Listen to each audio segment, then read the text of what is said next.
Yes. All right, I'll call the work session to order. The first item is communications to council, and anyone can speak to council that would like on any topic that is on the agenda for council. Would anyone like to speak? Let's get public comment. I just have, If you would like to speak, please step up to the podium, state your name and where you live or your connection to Keystone. And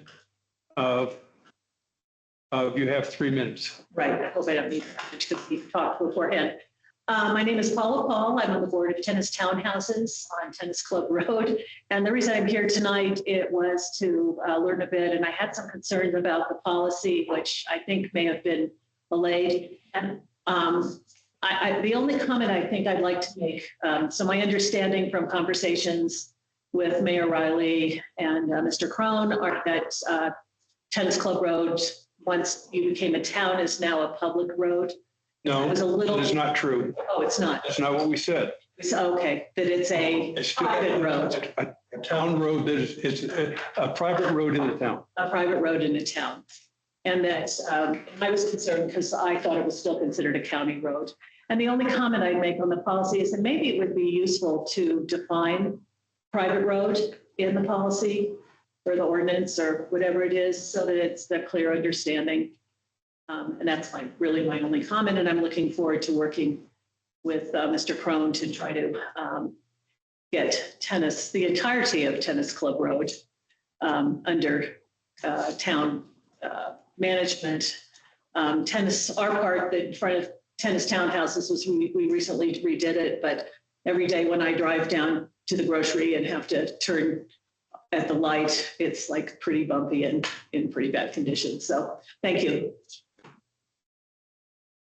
Is there anyone else who'd like to make a public comment? Please step forward and state your name and your connection with Keystone, and you have 3 minutes. Thank you. My name is Mark Matthews. I'm a resident, 529 Meisel Drive, and it's just good to see this moving forward. I know there's a lot of technical aspects of it, and I understand from the town as far as why that's in there. But I'd also like for smaller associations to keep it a little bit more simple and make the process just go a little bit smoother, I think. So on behalf of a smaller association, like I said, I like how this is moving forward. And I'm sorry, I know we're not supposed to respond, but you said keep it, well, I don't know what you're talking about. Which process? Good question. On the roads. Oh, okay. There we go. Road acceptance policy? I wasted 45 seconds. Yes, thank you. All right. So on the roads, as far as I know, one of the first things the priorities of the town was to basically look at some of these roads and kind of make them more standard throughout the municipality. So I'm encouraged to see this moving forward, is what I'm saying. On behalf of Meisel Drive. Thank you. Thank you. And is there anyone online who would like to speak? I don't see anyone. In that case, with no one else ready to speak, I'll declare communications to council closed. And at this point, we move on to discussion and town manager in the budget presentation. Okay, and I will immediately pass this on to our finance director, Heike Fox, especially since my computer is now going through updates.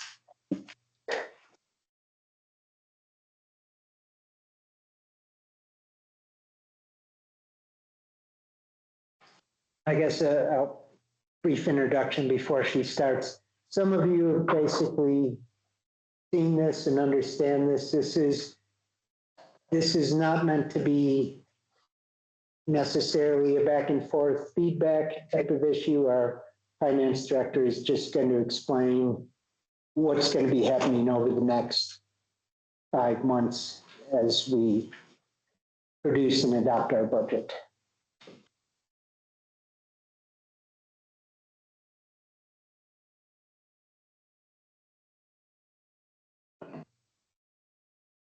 sorry, both of our town clerks and our town clerk and our deputy clerk are at the state conference this week. Thankfully, our deputy manager has a little bit of experience. Is she still qualified? She's, and she's got the trophy, to prove it. Good evening, Mayor and council members. So this is, we're going to clear our budget process with you.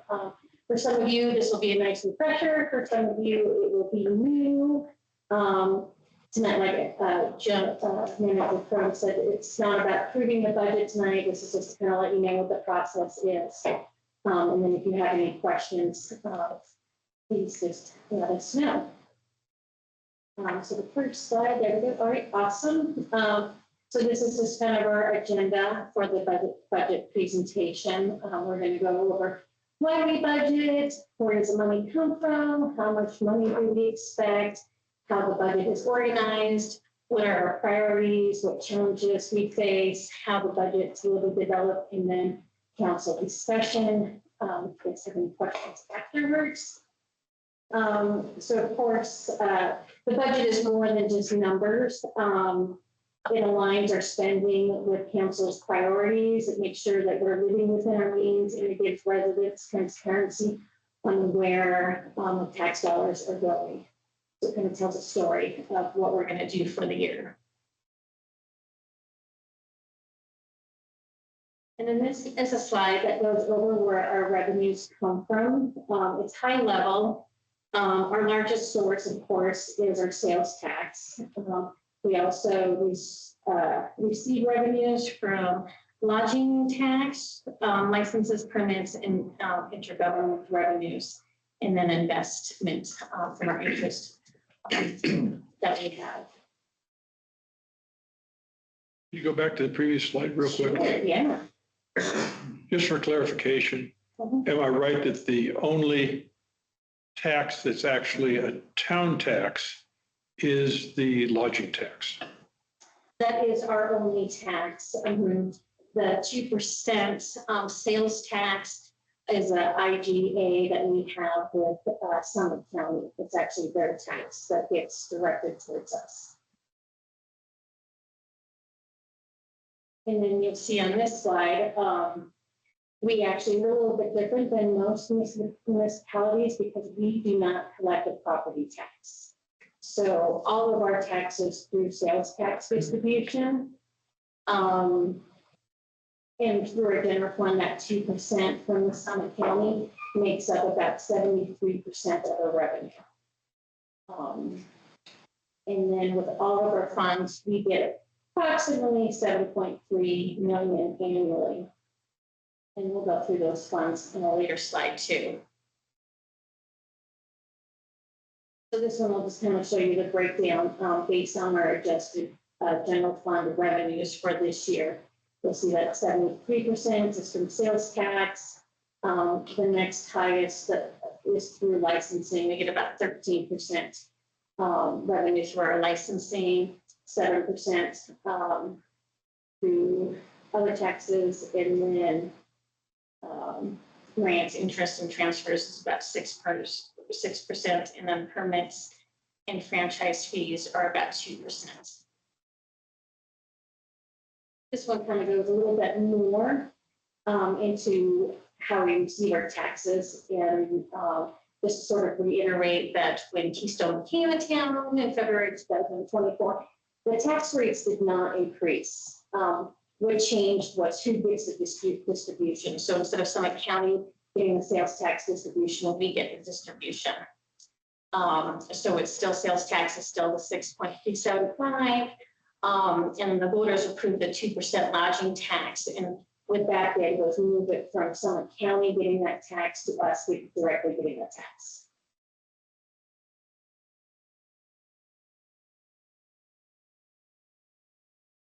The next slide, this is a not fun slide. So this gives our revenue for sales tax at 2% that we get from Summit County. It has the 2024 totals, 25 totals, and then what we've received so far for 26 with an 8% reduction on what we had budgeted. So we kind of figured that we're going to get about 3.1 by the end of the year. So it kind of gives you an idea of through the years what we've collected. This year, of course, as everybody knows, we had a really low snow-packed year, so the sales tax revenues didn't perform as we had budgeted. And then it kind of goes through, I gave you guys 3 sort of scenarios when we budget for 2027. I gave you a worst case, which we firmly believe is what we're experiencing this year, the base, and then the best case. So as we look at the sales tax revenues that come in for the rest of this year, that'll kind of base on what we do for 2027. As everybody knows, we do have the new hotel up and running. So we're hoping that that's really going to help out.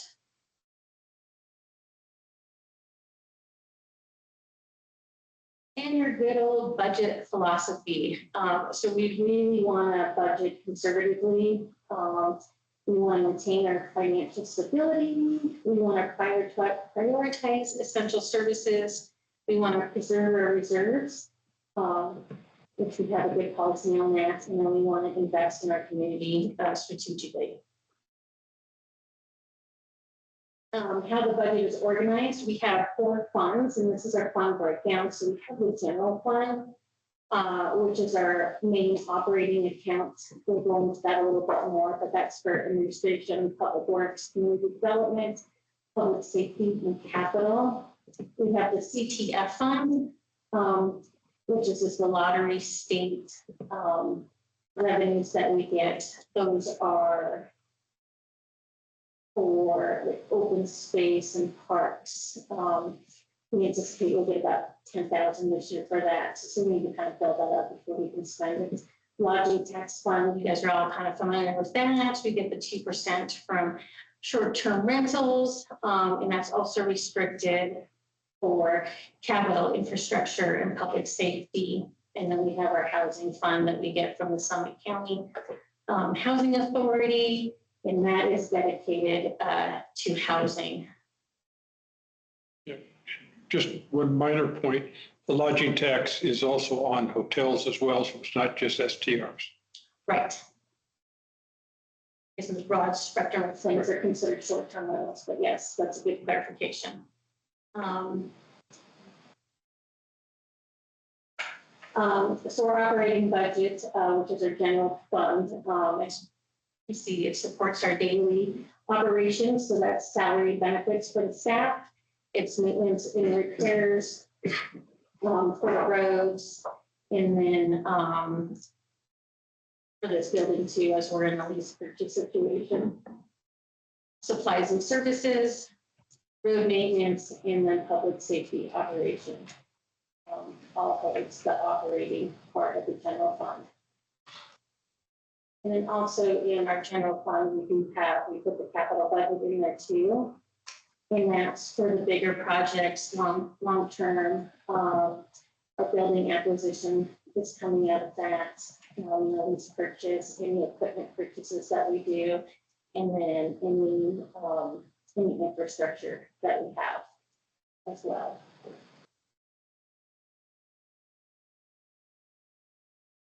And then we do have a few policies. We have the general fund reserve policy, which you guys will see again later this year just to review it. But last year, the council approved that we set aside 35% of our operating expenditures each year to make sure that we have enough reserves. And we have about 70% right now. So our reserve balance is quite healthy. Tabor Reserve is state. The state actually requires us to hold 3% for emergency. And then the state also requires us to have a balanced budget.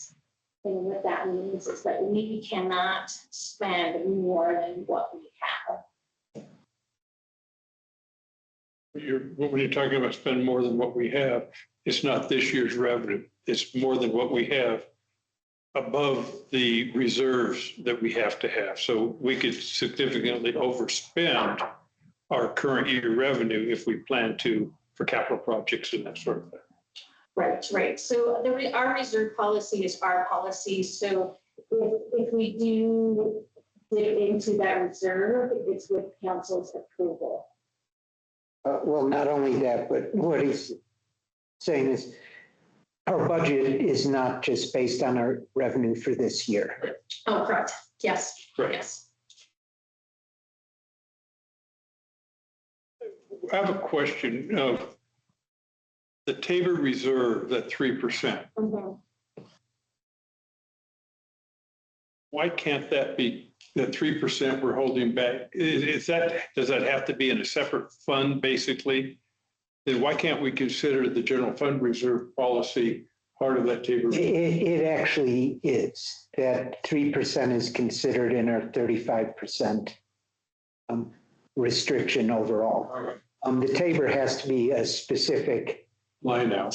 line. So we only have, really, our requirement is a 35%. Including the. They include the Tabor, so it's not in addition to. Good. Right, and also like when we talk about like our reserves and stuff, it's important that when we do approve the budget, when it comes to reoccurring operating, we don't want to dip into our reserve.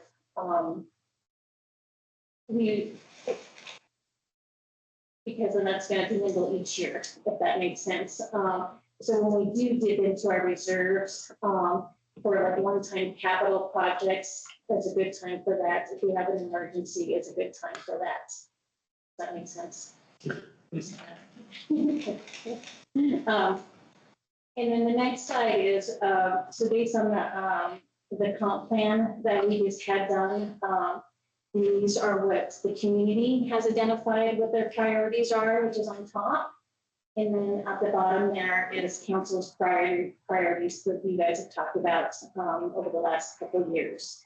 And so those will, not all of them, of course, will be incorporated into the 27 budget, because it's based on how much revenue we have and what we can spend. And that's where council's input is very important.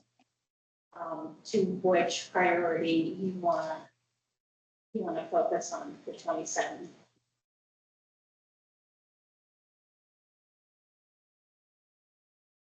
And then things that affect our revenue. And we all know that visitor spending, since 73% of our revenue does come from the sales tax. That's super important, and we don't have property tax revenue.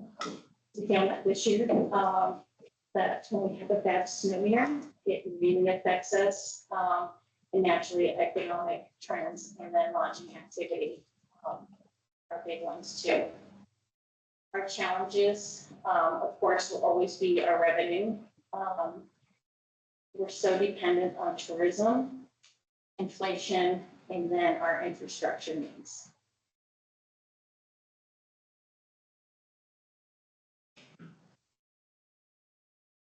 So in the lump sum, our budget process is, we find out from council what our strategic priorities are.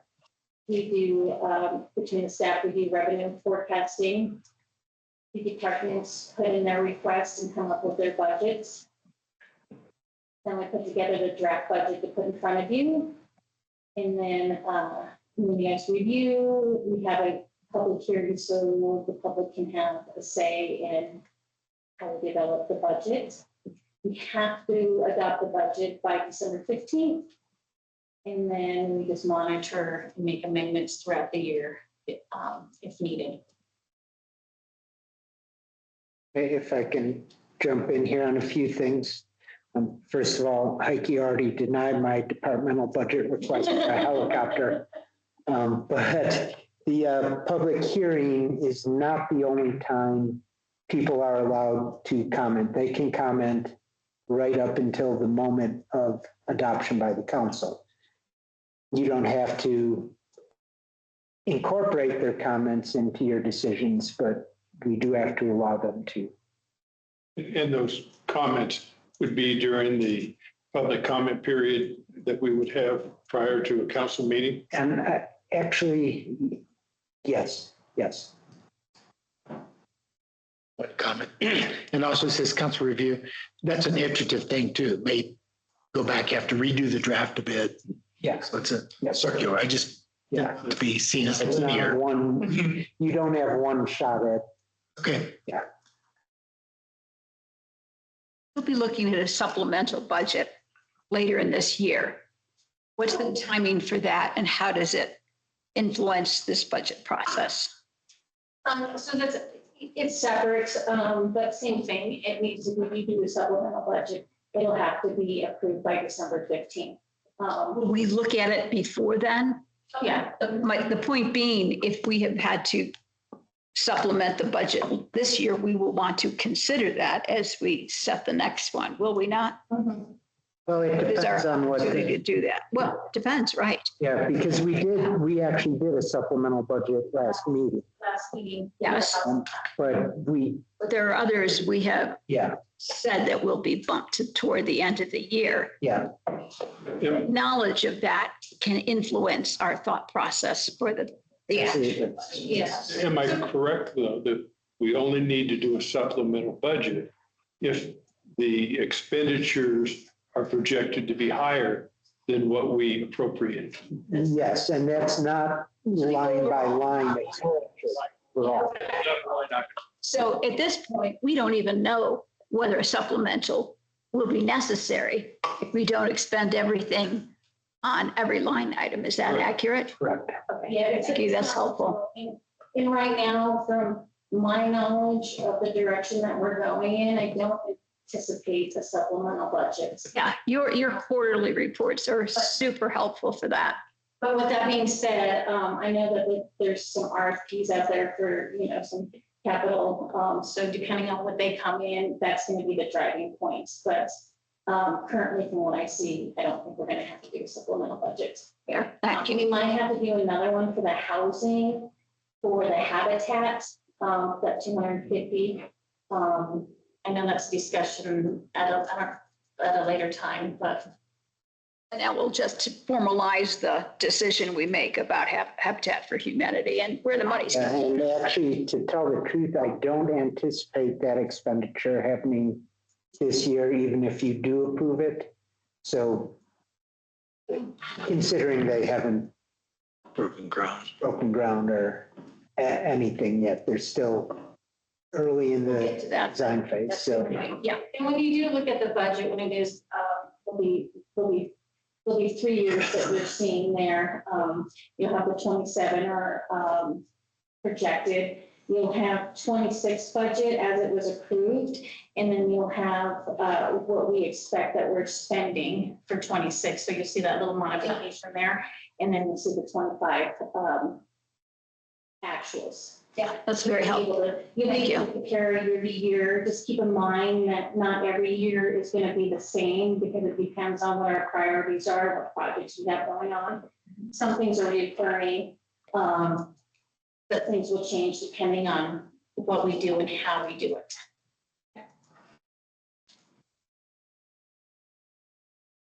And then this is our calendar that we put together.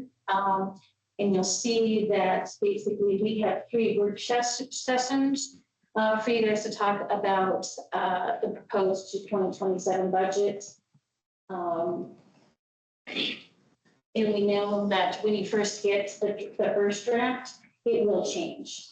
So it'll change up until the adoption date. That'll change from discussions with council. Things that you guys might want to change. It will also update our projections when new information is received. So there will be some tweaking all the way up until the end, but we'll keep you up to date on what those are.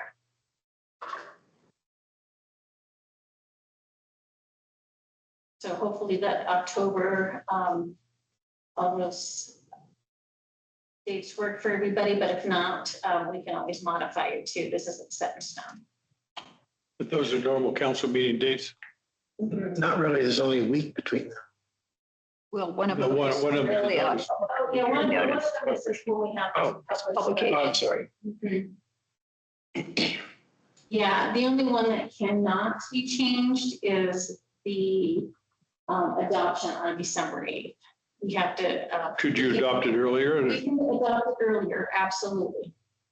In fact, you can adopt it anytime up till December 15th. Right, right. Yeah, December 8th, this is the last meeting before the December 15th deadline. But if need be, we could schedule a special. Absolutely. Hopefully not, but yeah, okay. Didn't we talk about doing a special one just for forecasting for next year? That's completely separate.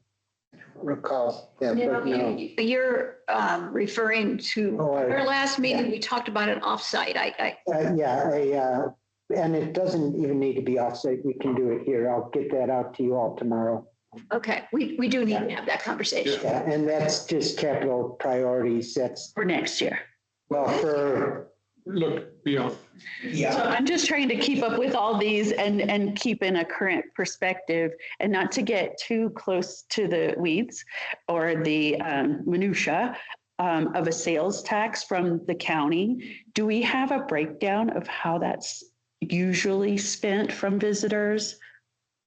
Like what usually comes in? Retail sales or restaurant sales? Yes. Yes, that's provided in the quarterlies or the Okay. reports that she provides. She Okay. has a chart that lays all that out. Okay, we Yes, definitely, we break it down into a few industries. We break it down into restaurants, retail, lodging, miscellaneous, and utilities. okay. that's not part of the actual budget.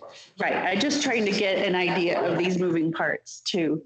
It's important for us because if an industry is suffering, we'd like to identify it as soon as possible and do what Yes. steps it takes to. Wonderful. One last question on the licenses. Is there a big chunk going to any one of the 4 of the main licenses? Our biggest license revenue is the short-term rental fee that we charge. Thank you. Close to $500,000. Where was the tobacco tax fund? The which? That was for tobacco, for the money that comes in. Where does that go? What fund? Well, that's in other taxes. It's just, Yeah, and that's restricted too, so it's not, even though it's part of our general fund, those revenues are restricted. so it's buried in the general fund. Yes. Are you gonna anticipate any decline in revenues for that based on our previous decision around flavored tobacco products? And that Yes. actually comes from Summit County. They actually prepare the budget for that, and so that's what goes into our budget is what they give us. But the answer is yes, we did project a decline this year. Yeah, there was a 30% reduction for this year. In the budget, within the actual Okay. But it's, CBD. since that money's all restricted, Didn't really affect our operating. it doesn't affect Mhm. anything other than how those funds are distributed to very specific select. I just didn't know where it was buried. And it potentially restricts if we have excess funds beyond the normal distribution, it restricts of the grants that we can provide to those types of organizations that are authorized.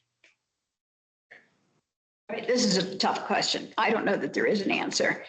If we're doing our budgeting based on past experiences and watching the sales tax in real time, that's kind of a lagging indicator of the strength of our economy. Does the county develop any kind of forecasting that could be helpful to anticipate changes in economic activity, tourism activity? I mean, we see all these independent little reports. Oh, Breckenridge says tourism might be down this summer. That's hard for us. It's not actionable. Is there anything else that comes out of county? Nothing really comes out of county. The best we get are things like the Breck Tourism Office Yeah. and our local management companies. And even that has to be taken very much with a grain of salt. It really does. Do we tap into the big property management companies every once in a while, like monthly, and say, what's it look like? What's the forecast? We reach out and talk to them and Is this something you do regularly? yeah, Okay, that's helpful. I mean, I also think that the property management companies, right, regardless of whether they also are going off those same. Oh, yeah. that the PTO is going on. Yeah. I've been to we went to the Northwest COG Yeah. whole day on economic development or economic indicators. I've gone to the CML workshop and they're so generic. They're really not actionable. All they do is just sort of socialize the ideas. Yeah, the closest thing you would have would be if we had a destination management office or a tourism agency, then they could provide reports tailored to Keystone, like the Breck Tourism Office provides for the town of Breckenridge. but even those, like I said, in April, Breck was predicting a down summer and And yet it's up. pretty good So, because yeah, it's super hot in Denver yes. and everywhere else in the nation. Okay, thank you. So, but we do, Tough question. when Heike and I look into these things, what it does do is determine, okay, do we want to push off this project Yeah. Precisely. a couple months And that's before we what I'm pull the hoping trigger? is happening. Okay. Yeah. Yeah, and even though once, as you guys saw, like this year and the previous year, even when the budget is approved, which we have to do by state law, we can amend that budget at any time during the year as we see fit. So, if we see a decline in revenues, we can switch it up. We don't have to approve all the expenditures that are in the budget. Or if something comes up, another project that council feels it has a higher priority than what we've put in the budget, we can amend that and change that in-house. Yeah, for example, when we did the sidewalk, it was unexpected, but when the developer offered that $125,000, all of a sudden, okay, this is a project we should move forward with because there's unexpected money available. And this year, we made a decision to pave the portion of Montezuma Road as it enters into Highway 6. That was not anticipated a year ago. And the town manager made an adjustment to probably West Keystone Road, I would imagine, to make sure that pressing need was accomplished.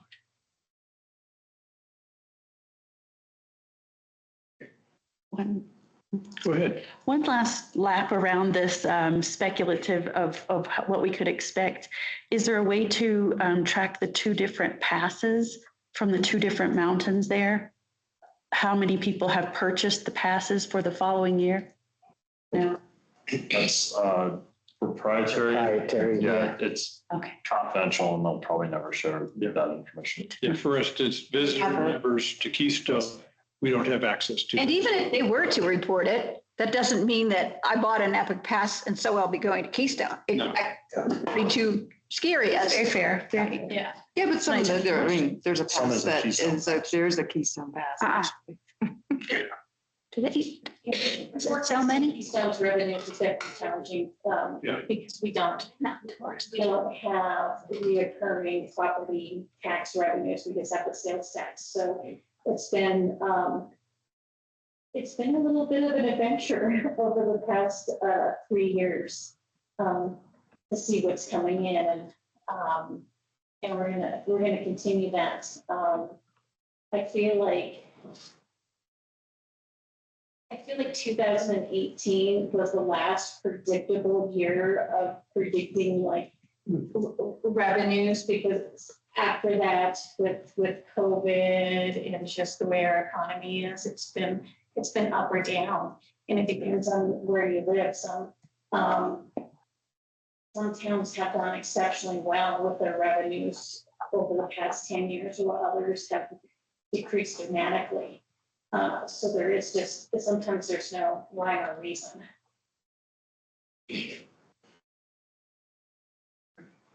But John is going to buy me an what is that, an 8-ball? We all believe in those. If it's in the budget. Any other questions? Thank you. Thank you very much, Heike. Next item, which is what I think folks in the audience are waiting for, is a policy on accepting town roads. And I'll turn it over to the town manager. Okay, I'll give this is actually a two-part issue here because the town actually has a policy for accepting roads I'll start at the beginning. From day one here, this council has expressed an interest in taking over whatever roads exist in Keystone that are built to a sufficient standard. A lot of our roads are privately owned, privately maintained roads. We've been working over the last couple of years, first taking snowplow and maintenance for roads that serve major transportation routes or were major arterial routes. Then we've taken over responsibility for several public roads that were privately maintained. We've taken over full maintenance responsibility for those roads. That would be West End, North Fork, and a few other roads like that. And then council has expressed a desire to, if for privately owned roads, a lot of HOAs have privately owned roads here, privately owned, privately maintained. If they wish the town to take ownership of the roads and maintenance responsibility, this council's always expressed an interest in going that way. In reality, because the way the county allowed Keystone to be developed was kind of unfair to a good half of our population here. Some roads early in the development of Keystone, the county did what most governments do, which is take ownership and responsibility for the roads. And then the county kind of drifted away from that policy and put the burden of maintaining roads on people who are paying equal taxes as the people who lived on roads that were publicly maintained and owned. So this policy is really our third step here in figuring out how to accept those roads from HOAs that want to give their roads to Keystone for maintenance.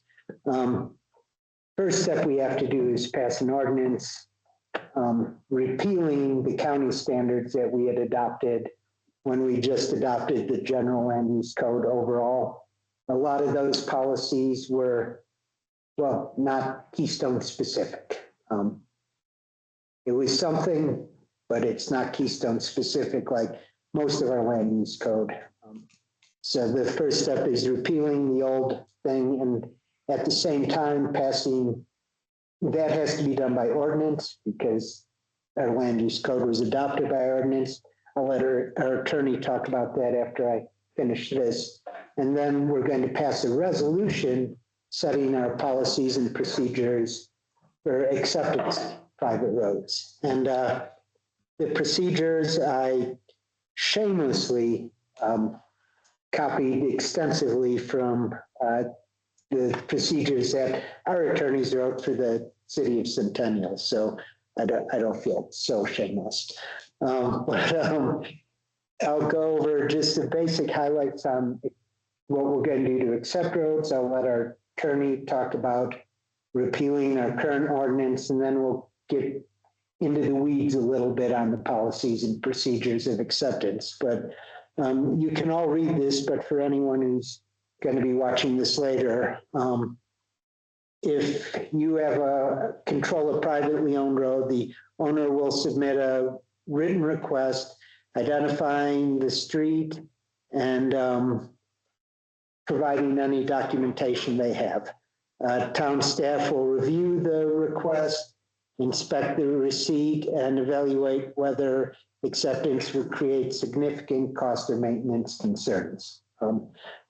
Then town staff will prepare a recommendation, including any conditions such as repairs, reimbursement of town cost or maintenance deposit. Then it comes to town council, and you will vote whether to approve or deny the request to accept the road. If approved, the council will adopt an ordinance accepting the road and subject to the conditions in staff's recommendation. When the owner satisfies all the conditions, town staff and town attorney will draft transfer documents, including deeds or dedication documents, plans or surveys, or whatever is needed. And then the owner will sign it and we will record it, and the town will have more assets that will cost us money down the road. No pun intended, actually, no pun intended. Yes, just clarification. As you're going through that process, the town is actually taking ownership of the land that the road runs on and the right of way around that land. So there's actually a land transfer that occurs as part of the process. Correct, absolutely. And then I will let our town attorney talk a little bit about our need to repeal the current standards. All right, happy to do that. So in the current land use code that the town adopted from Summit County, there are provisions in there that the county has put in place related to basically the same topic, acceptance of private roads for maintenance responsibilities, and what that process is in the county. So the idea with this ordinance is that we're really going to remove the county's process and put in place the town's policies and procedures for this acceptance of private roads. I did take it a little bit further than just that, those specific provisions in the land use code.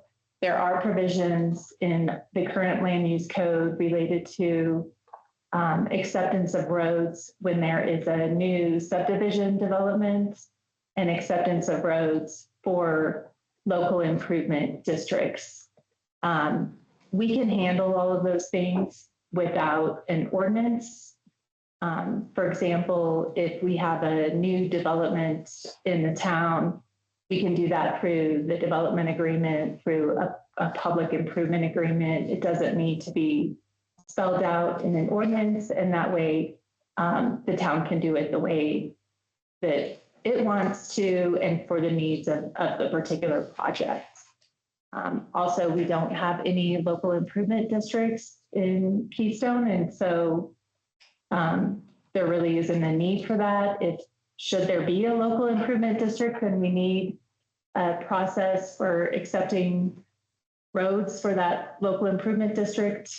We can do it the same way as we would for subdivision, put it in place through agreements. Is that like a creative district, or what would that be like? It's like, I mean, I haven't actually worked with the local improvement district. I would imagine, I don't know. Do you know what a local improvement district does? I don't know.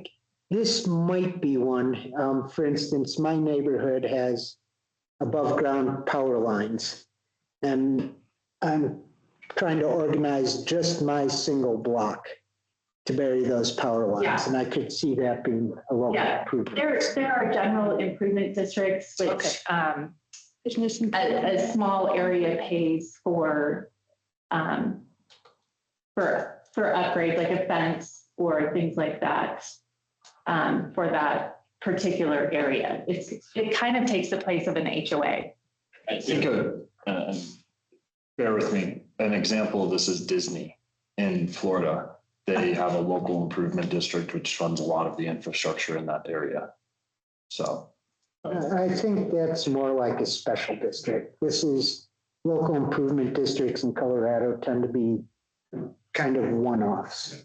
Develop for, Yeah. to achieve a specific purpose for which it may not be paid off within a year. So there's a long term. At risk of getting myself pillared by a portion of our constituents, if Levelland Pass Village were ever to decide they wanted to pave the roads in Levelland Pass Village, that could be accomplished through a local improvement district. And so Levelland Pass Village residents would end up paying for that paving, and the rest of the residents of Keystone would not. Heard it here, the mayor wants a racetrack in Loveland Pass Village. So it's just allowing more flexibility for smaller projects. Right, in neighborhoods. In neighborhoods. Particularly. Thank you. Yeah. I have a question for the manager. You had mentioned the kind of change, if you will, that the county did from the initial process to the second process, and I think you used the word unfair. One thing that stuck with me when you said that, right, is a question, right? When developments were occurring in this new model that is unfair, right? I'll use that term too. Is it your understanding that the developers and subsequently those that invested in those developments knew of the expectation that they would be maintaining those roads? Or was it a dupe from the county that they were all of a sudden? They knew going in. No, they knew that. So I mentioned that, right? Because when we consider this and consider the cost to the town, right? I struggle to think that it's necessarily unfair, right? That you are having to pay for what you signed up for is really what it comes down to. But understand, the developer, for instance, of an HOA has no interest or concern about long-term maintenance costs. So he will agree to anything with the county to get him to build the development because he or she is looking just to sell condos. And I don't disagree with you, right? But the onus is on people that are investing in those areas. And if you're investing in a condo, you should understand what the long-term costs are that are with that. And the onus shouldn't be on, my perspective is the onus shouldn't be on the town to pick up the bill for everyone that didn't do their research on what a road in the HOA would cost. So I don't disagree with that perspective. If I lived on a road that was a private road, I knew that going in, whether I was there when it was developed or I bought into it. Break.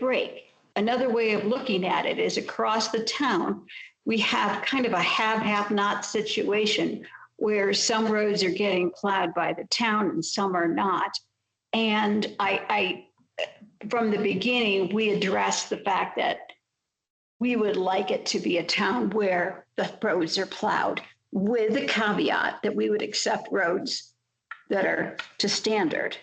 So I don't disagree with your perspective. I'm just saying there's different ways to look at it. But here's where I'm going.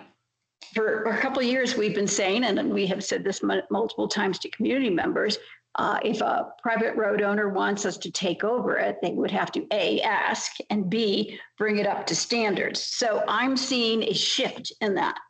We are saying that we will accept it if they pay upfront cost that will take care of bringing it up to standard.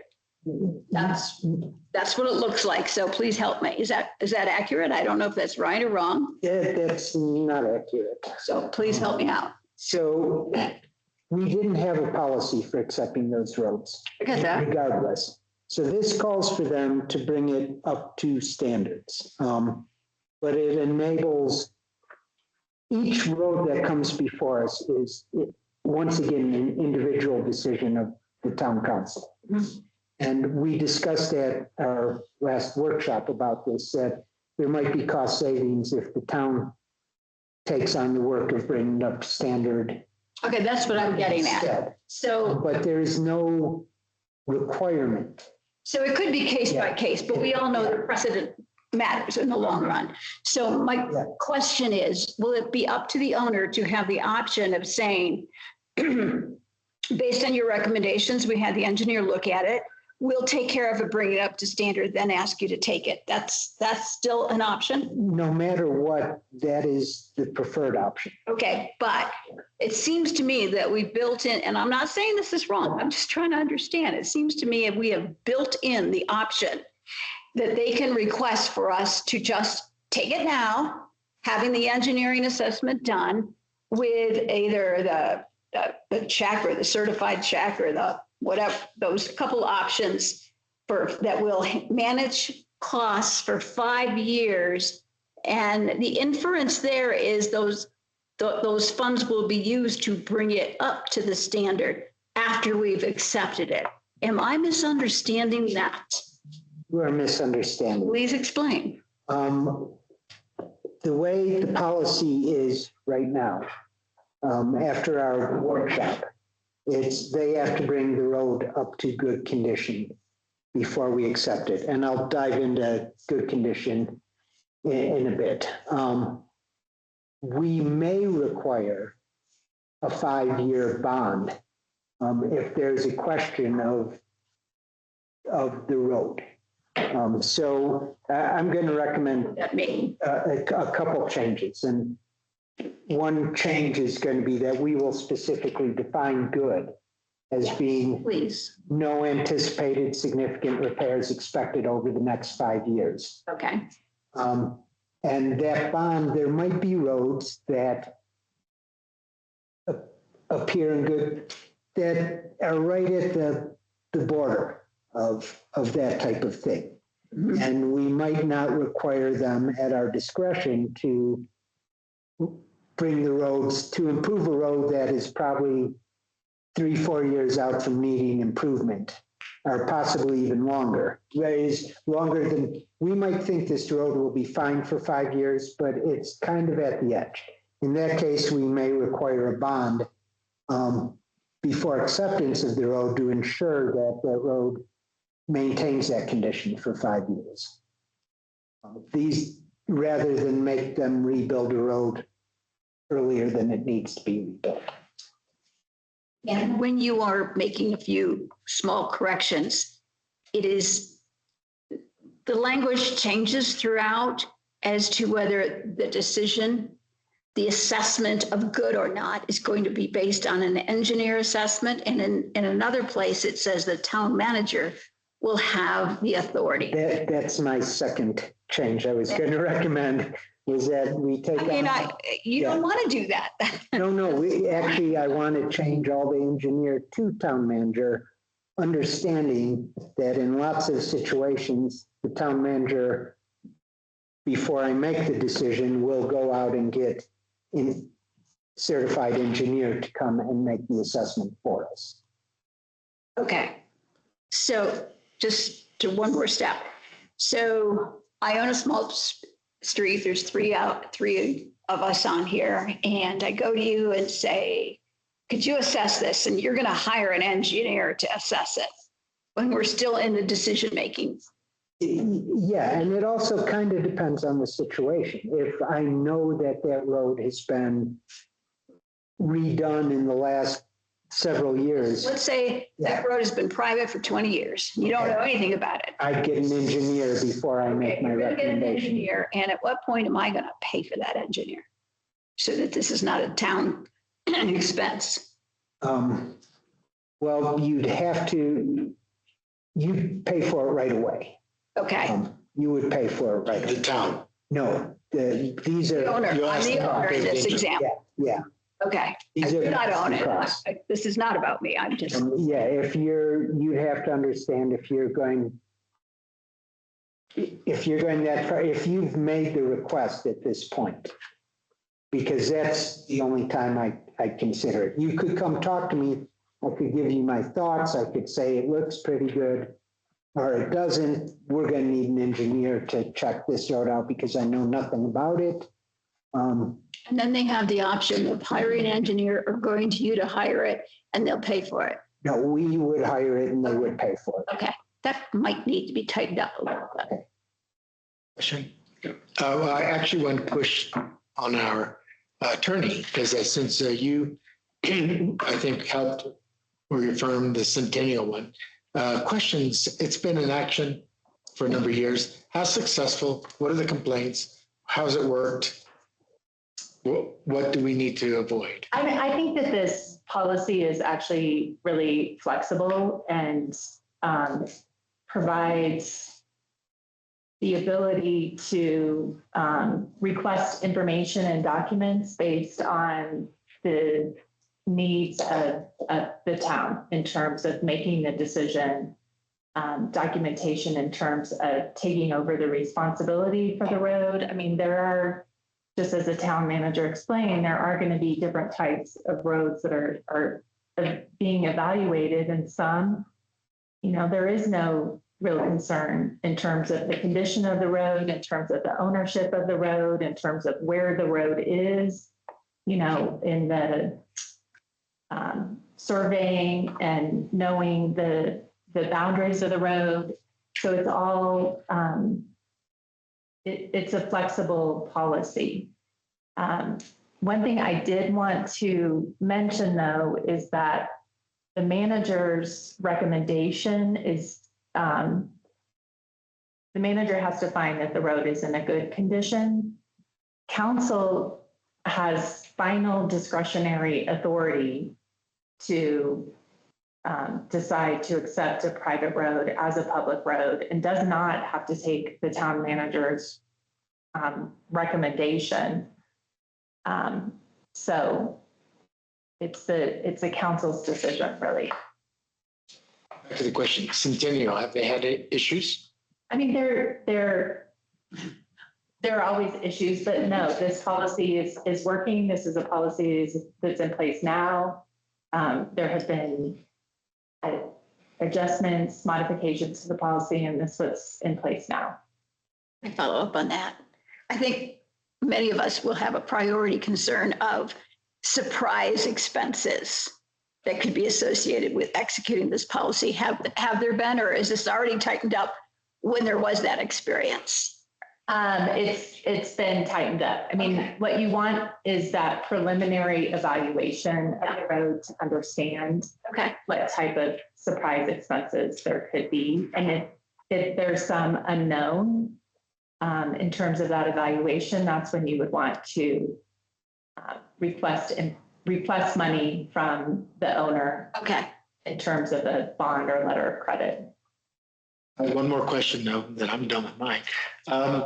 The report that we get from you to us, one of the things we don't talk about is that what is the incremental financial impact? Maybe that's in the report. No, but long term. I can tell you that right now. So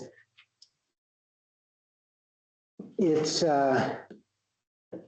basically, okay, how did I figure this out? So we're anticipating having somewhere 15 to 18 miles of road with approximately a 30-year lifespan. To maintain all those roads in good condition, my anticipation is we're going to have about $350,000 a year, not necessarily spent every year. I mean, it all depends on the conditions of the roads and the rate of deterioration. But that's what you as a council can look at with 15 miles of roads is a $350,000 road repair and maintenance budget. Snow plowing? Not counting the snow plowing. That's for basically given the cost of mill and overlay. And are we essentially doubling the snow plowing length by when you talk about? Well, what did I say? We have 11 miles of roads we're responsible for right now. There's another 14 miles of roads available. 4 of those will never be on the table. So another 11 miles of roads that might be considered. A significant amount of those roads are out at Keystone Ranch, and I don't anticipate Keystone Ranch coming in requesting the town taking ownership of those roads, especially given the standards that they're built to. So I only anticipate, say, a third increase over what our current Snow rate is. expenses and maintenance. No, but the maintenance is estimated at accepting another 4 to 5 roads. Okay, what was it? What'd you say? Accepted all the ones that were possible at one. All the ones that are What possible. would that be budget wise per year? Did So you? that would double our road budget. So that would, And our plowing budget. and our plow, well, we plow a significant amount of those roads anyways. So, Okay. but not all of them. And part of your calculation is the fact that we probably wouldn't be absorbing all of those roads at one time. Yeah, and if we don't have the money, we don't accept the road. It's right there. We're never forced to accept roads. But I anticipate in our next budget, you'll see $350,000 road maintenance. And I think it's about $160,000 for plowing services. And that year, if we don't have the money, we don't accept, but it's a sunk cost for 5 years or forever. If we did accept it 1 year, Yeah, or sunk the next year. yeah. Okay, well, that's government. Sometimes it's helpful to understand the impact of policy by thinking of specifics. Do we have any owners who have come to us today to say, we would like the town to consider taking this over if you would get it together and make a policy? Interestingly, Tennis Club Road and the roads around River Run, K and C. Okay, So those would not increase our plowing budgets at all. because both of those are handled for other reasons already. Yes, Okay, Well, not just the roads around River Run, the roads on the eastern part of Keystone. well, those have not actually, we haven't gotten specific requests about those. and who? We will though, we will. Well, I see the executive director of Yeah, KNC here. So those are, we're both sets, or we're talking about our Yeah. K and C roads. Yeah. Okay. yeah. Basically, the The KNC. KNC roads and Tennis Club roads are. To my point, that are- when you think of Yeah. those specifics, does that help you see any hidden surprises or upsides that we? No, should be that's, thinking about? that's where I pulled out my $350,000 number for road maintenance. And interestingly, our contract with Vail Resorts currently calls for snow plowing and road maintenance on the roads they plow.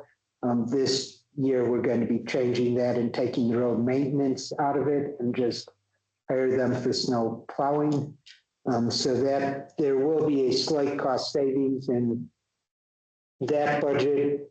We won't see it if we take on new roads, but generally looking around $500,000 for road maintenance and plowing every year if we accept the anticipated roads that are going to be coming into the town.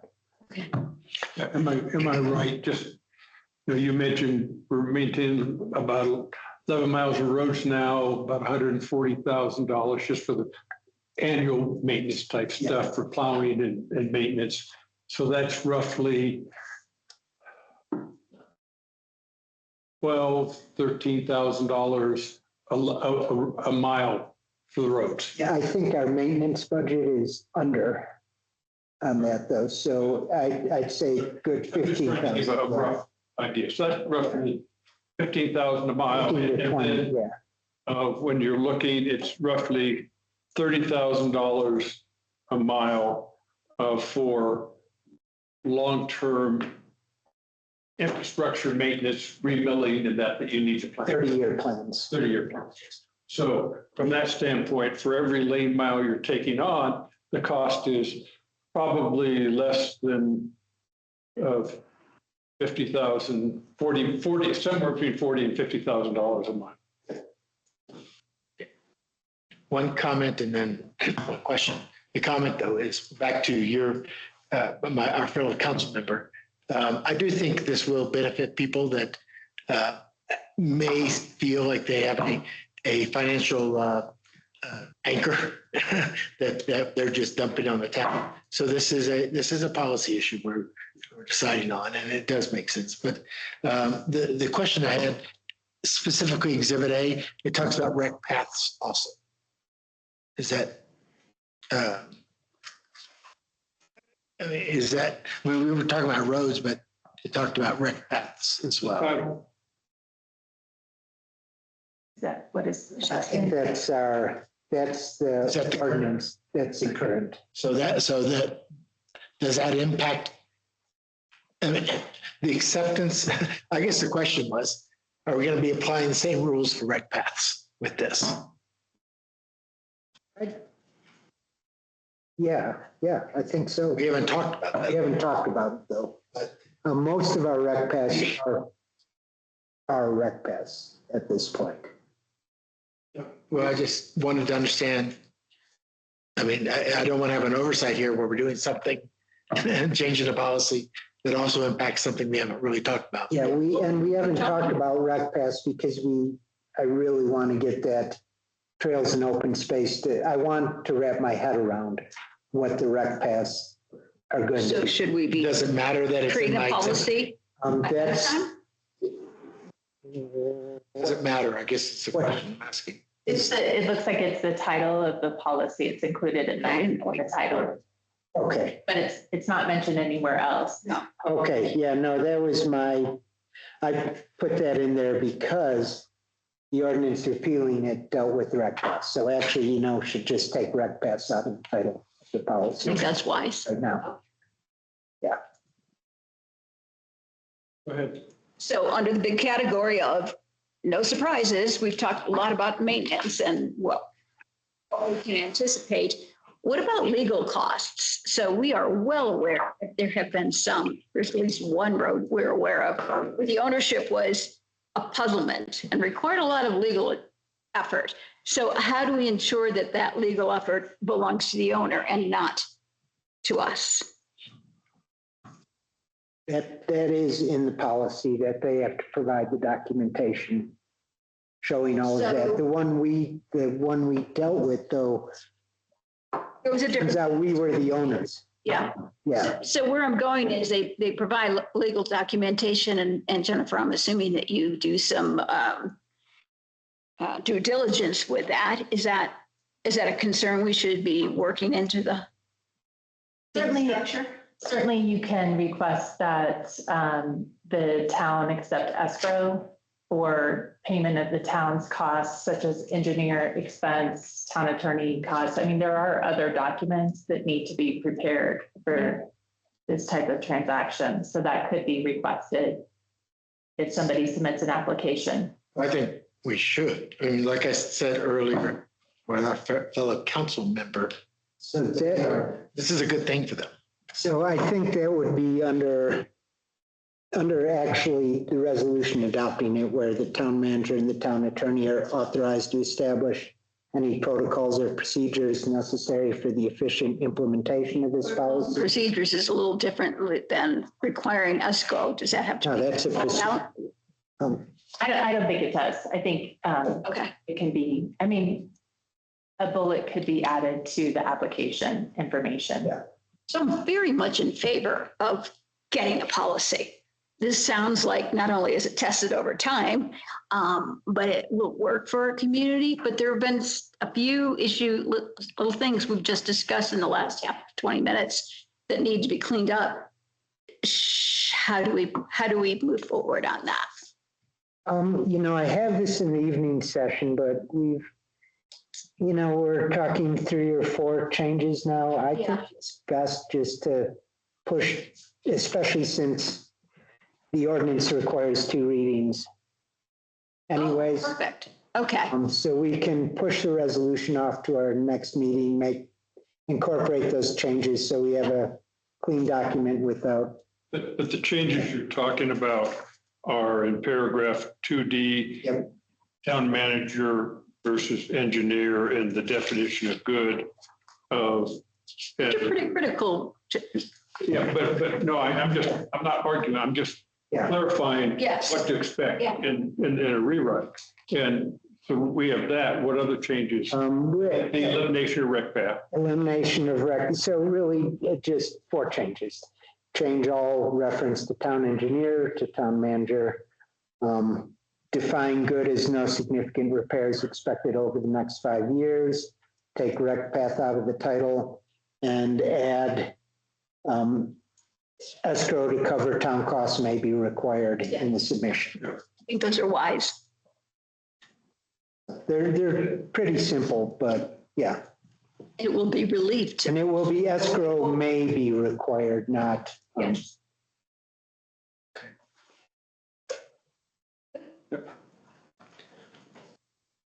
Any other questions for? Yeah, I got all mine. staff?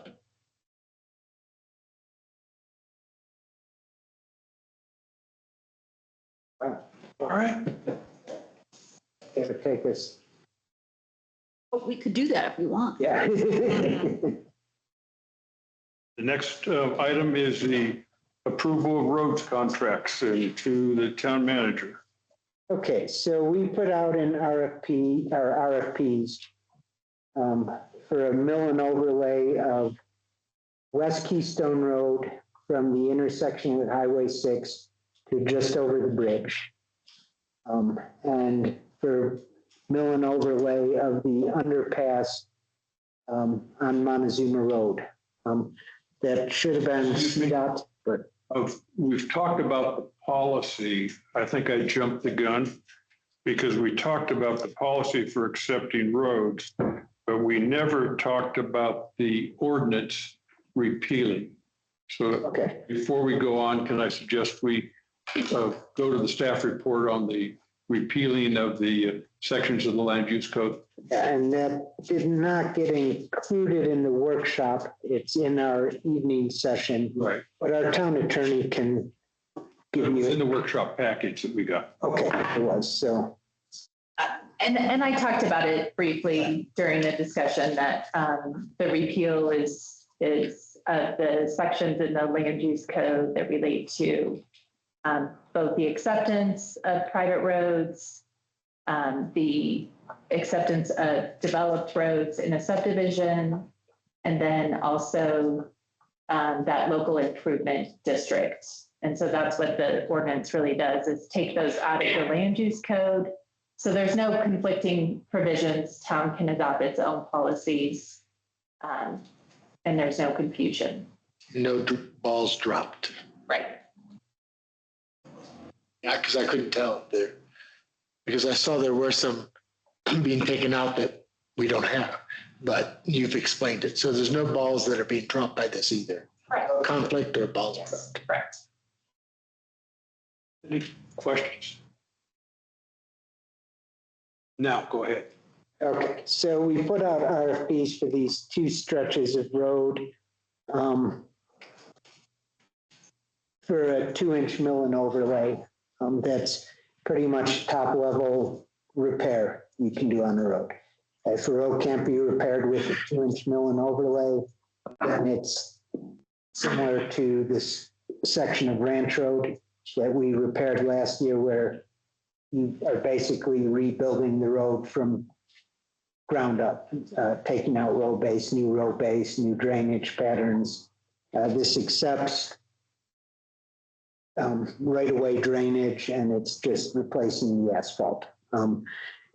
We really only expected 2 returns on these RFPs because there are really only 2 companies that do asphalt repairs up here for the communities in the county. CDOT is a different story, but there would be A-Peak Asphalt and Columbine Construction. Town has worked with both these companies before. Columbine did reach out to us and said they're doing the Swan Mountain Road project, and they are just at capacity this year, so they cannot submit a proposal. AP did submit a proposal. I'll step back here and say, right now, if you're doing mill and overlay in a front range town, generally they are paying between $2.50 a square foot to $6 a square foot without traffic control brought in. Very few places are getting it at $2.50. Generally, it's somewhere between $3.50 and $4.50. And that's where the AP bids came in. For West Keystone Road, it came in at $3.65 a square foot, $4.23 with traffic control. Montezuma Road was $3.39 a square foot, 359 with traffic control.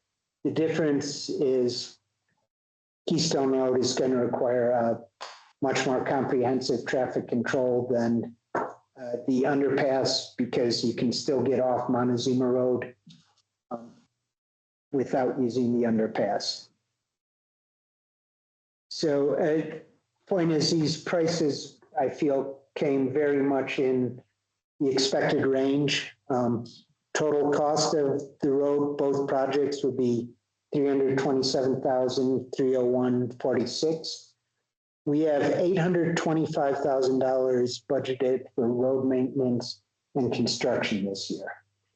We do have 3 projects working with designs on that we're going to be putting out for RFPs. The Razor Drive bus stop and sidewalk, Tennis Club Road intersection at Highway 6, and the bus stop down at West Hills. I do not anticipate being able to all 3 of those projects for $497,000. So there will be a discussion when we get bids back in for those projects. If necessary, we could push 1 or 2 of them off till next year and be prepared to go mid-May, beginning of June next year with those projects.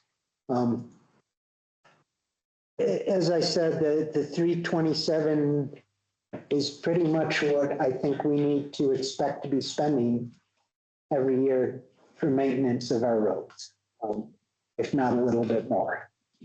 You ready for questions? I'm ready for questions. Yeah, I'll start up. Okay, you mentioned that we have 3 other projects. Who prioritized? These roads did not require, these 2 projects did not require engineering. We're still finishing the engineering on the other project. How did you decide that we need to do it? I mean, I drive it and I see those potholes. I think they're awful. But I mean, I don't know how they compare to other roads in Are town. you talking the roads on? The ones we're looking at right now. Based on we had a road assessment done in 2024. And these are roads that were in poor condition on those assessments. Coded poor by the. Okay, By the engineer. Yeah. I'll just have a couple more. I know one, there's some discussion whether it's our responsibility or CDOT's. Specifically the Montezuma Road. 6 Yeah. connection. Still have not gotten a definitive answer on that. CDOT cannot give me a definitive answer. I think it's their responsibility. Personally, that being said, every car that comes out of skiing will not see it that way. They will see it as town of Keystone has crappy roads. Well, yeah, or it's a government job. But so I guess my point is you're still going to pursue that. So hopefully we can get them to maybe pay half or something. I don't anticipate one dime CDOT if we do this project. Because their budget's already committed. Yes, I'm shocked that they found money to do the Razor Drive. Okay. And then I see we broke out traffic control. Is that an if or we are doing traffic control? We have to. Okay, why is it broken out then? Because I wanted to do a comparison to asphalt projects in the Front Range, so you could estimate where this price is coming in at. So that, and those costs did not include traffic control. Does it include repainting the streets, remarking? No, this does not. So we would have. Because these are none of, well, I'm trying to think if there's any painting, striping on them. Minimal at West Keystone and. There 6. is, but it goes from 2 lanes to 1. Right. There is on Okay. Montezuma. Yeah, we can get CDOT to do that for us. Okay, those are my questions. I had a very similar question as Dan, as far as the priority. And kind of where it's getting at here is the intent with these RFPs to make a decision to approve / not approve them? Yes. So, and while I think that these are very worthwhile projects, my perspective is we should be in a position where we can see all 5 projects and not, because what to me, and I don't want to put words in your mouth, but to me, this is basically saying that these are more of a priority than the other 3. No, these are road maintenance projects. The others are infrastructure development projects. They are completely separate. So Same budget though? it's all the same budget. It's the general fund, but road maintenance is not something we can ignore while we're building new things. We have to maintain what we have first. That has got to be our first priority. And that's what this, I picture this as competing with, well, there's some cul-de-sacs out along Soda Ridge Road that need serious maintenance. The rest of Montezuma, the rest of West Keystone could use some maintenance repairs, but I picture these as 2 very, very distinct, separate. I did not prioritize these over the other projects. I'm just saying these other projects are exceptional projects that may require a supplemental budget if we want to get them done this year. And I bring that up as I wonder if our constituents would care more about a repaving of a road with some potholes. And not to belittle that, right? It is, and I understand the roads, or a new bus stop where they feel safe that they're not going to get hit by a truck coming off the pass. So like, and I totally understand that we can't defer this and can't kick the can down the road even more than what's already been done. But it's very easy to say this is a priority. We have to do this and not take into account the 3 other priorities for a lot of people too. These, as I said, there are a billion priorities. If you have $100 million, we could magically make everything. There are more than just those 3 other projects. There are a lot of things we need to do in this town. And one of the things we do need to do and is spend about $350,000 a year to keep our roads at a place they're at. Now, when we get prices on the other 3, we're in very good financial shape. So the point is, it's not budgeted. That's what supplemental budgets are for, is do we want to dip into our reserves, which are over double what you as a council has determined is the correct reserve to have to finish these other 3 projects. That's if there's not enough money. We have not gotten those bids, but I anticipate all 3 of them will be more than the 500,000 we still have left. Can we step back a little bit? So this is coming from the Road Maintenance and Construction Fund, which is within the general operating fund? This is split into 2 separate items. One is in the lodging fund. That's where the vast majority of our road maintenance funds are. The other is in the general public works fund. And putting it together, that gives us a total of 800 something to spend. $825,000. Okay. I'm going to echo with my own words the same concerns that I heard from Dan and John, that we anticipated an opportunity for the council to prioritize capital projects this summer.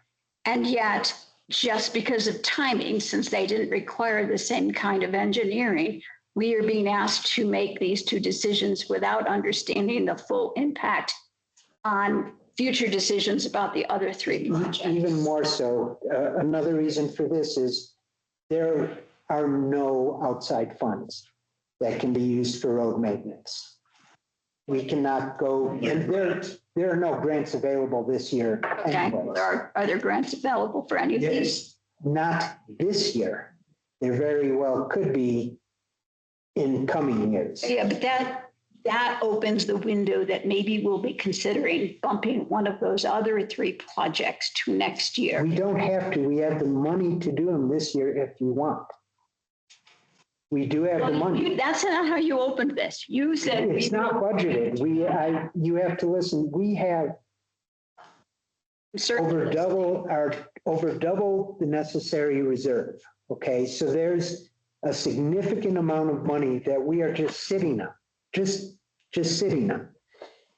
We didn't budget for these projects this year because a lot of them came up as the year after our budget process. That doesn't mean that we can't do a supplemental budget and spend down some of those reserves. And it's important to remember, those reserves were built up by people who paid taxes who expected you as a council to take that tax money and make their lives better. So just sitting in a reserve is not necessarily, reserves are great. I love having a lot of additional money, but that additional money should be used to do things when we feel it is economically prudent to do that. You take that same argument and flip it and say that Double the amount. our constituents do not look at us necessarily to spend those monies on a part of Montezuma that will make a good impact on skiers from outside areas. I am not proposing that that's not important. Anybody riding over that can see that that road is deteriorating. I do question whether the West Keystone, which I go over regularly, could be fixed with potholes if necessary to put it over, to push it to next year, although there's always something more. I think my concern, and I think John inferred this, is we have effectively promised our constituents that we're fixing Razor Drive. We have talked for a year about how this is the summer to get it done, and that this is the summer we're going to get that West Hills bus stop in. So I don't want to feel that just because these road projects are on our plate right away. You are suggesting now that we certainly could do all 3 other projects if we would just get our head around moving some monies. Is that accurate? Yes, absolutely. Okay. And I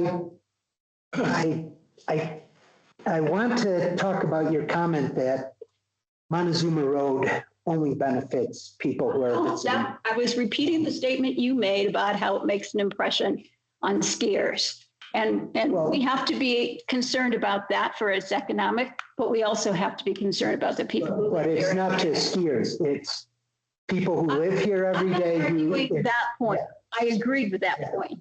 I'm talking about perception of our constituents who are specifically looking for that Razor Drive, for example.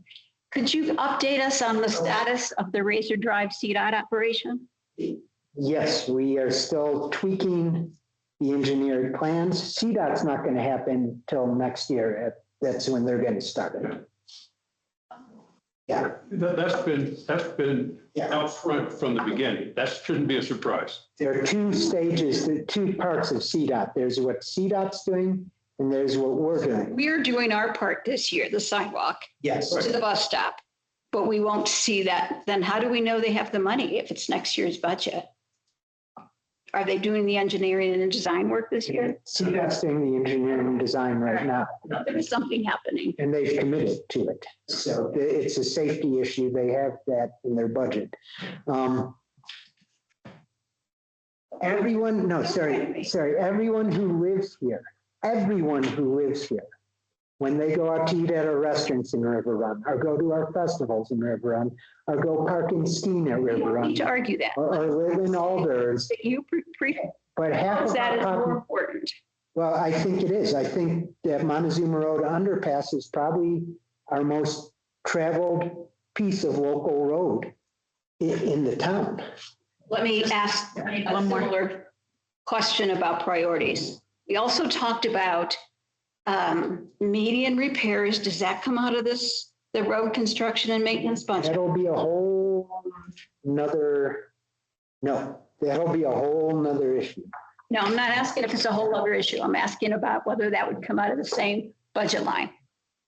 Not this year. No. In future years. It, I'm asking, where would we budget that against? I don't know. Okay. I don't know. We might add new budget line median repairs depending on. The second what- question is because you have proposed that we would be fixing the turning lane in front of West Hills.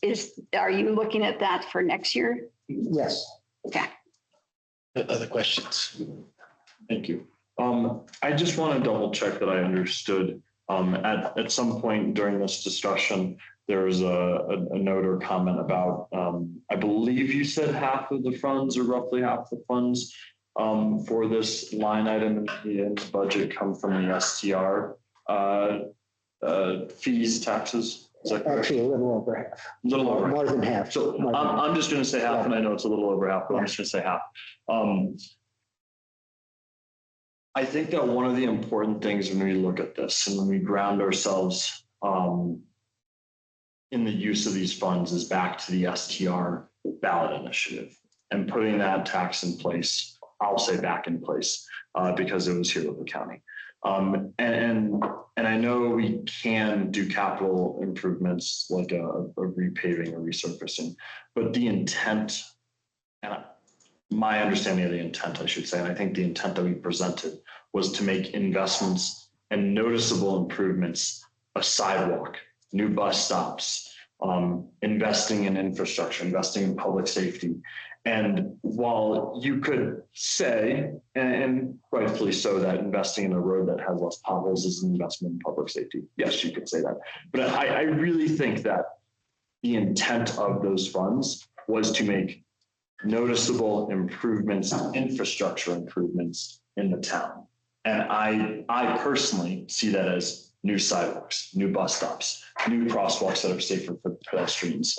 And I know that roughly half of it is coming from that funds and roughly half is coming from other funds. But just, I say that as a grounding, right? When we look at spending this, that I want to be cautious of not using this as a maintenance slush fund to pay for the maintenance and upkeep of roads in towns, because that was not what I think we sold the voters. Can I weigh in on that? In my discussion with HOAs, my numerous discussions with HOAs, I think they all see fixing roads as an investment in infrastructure.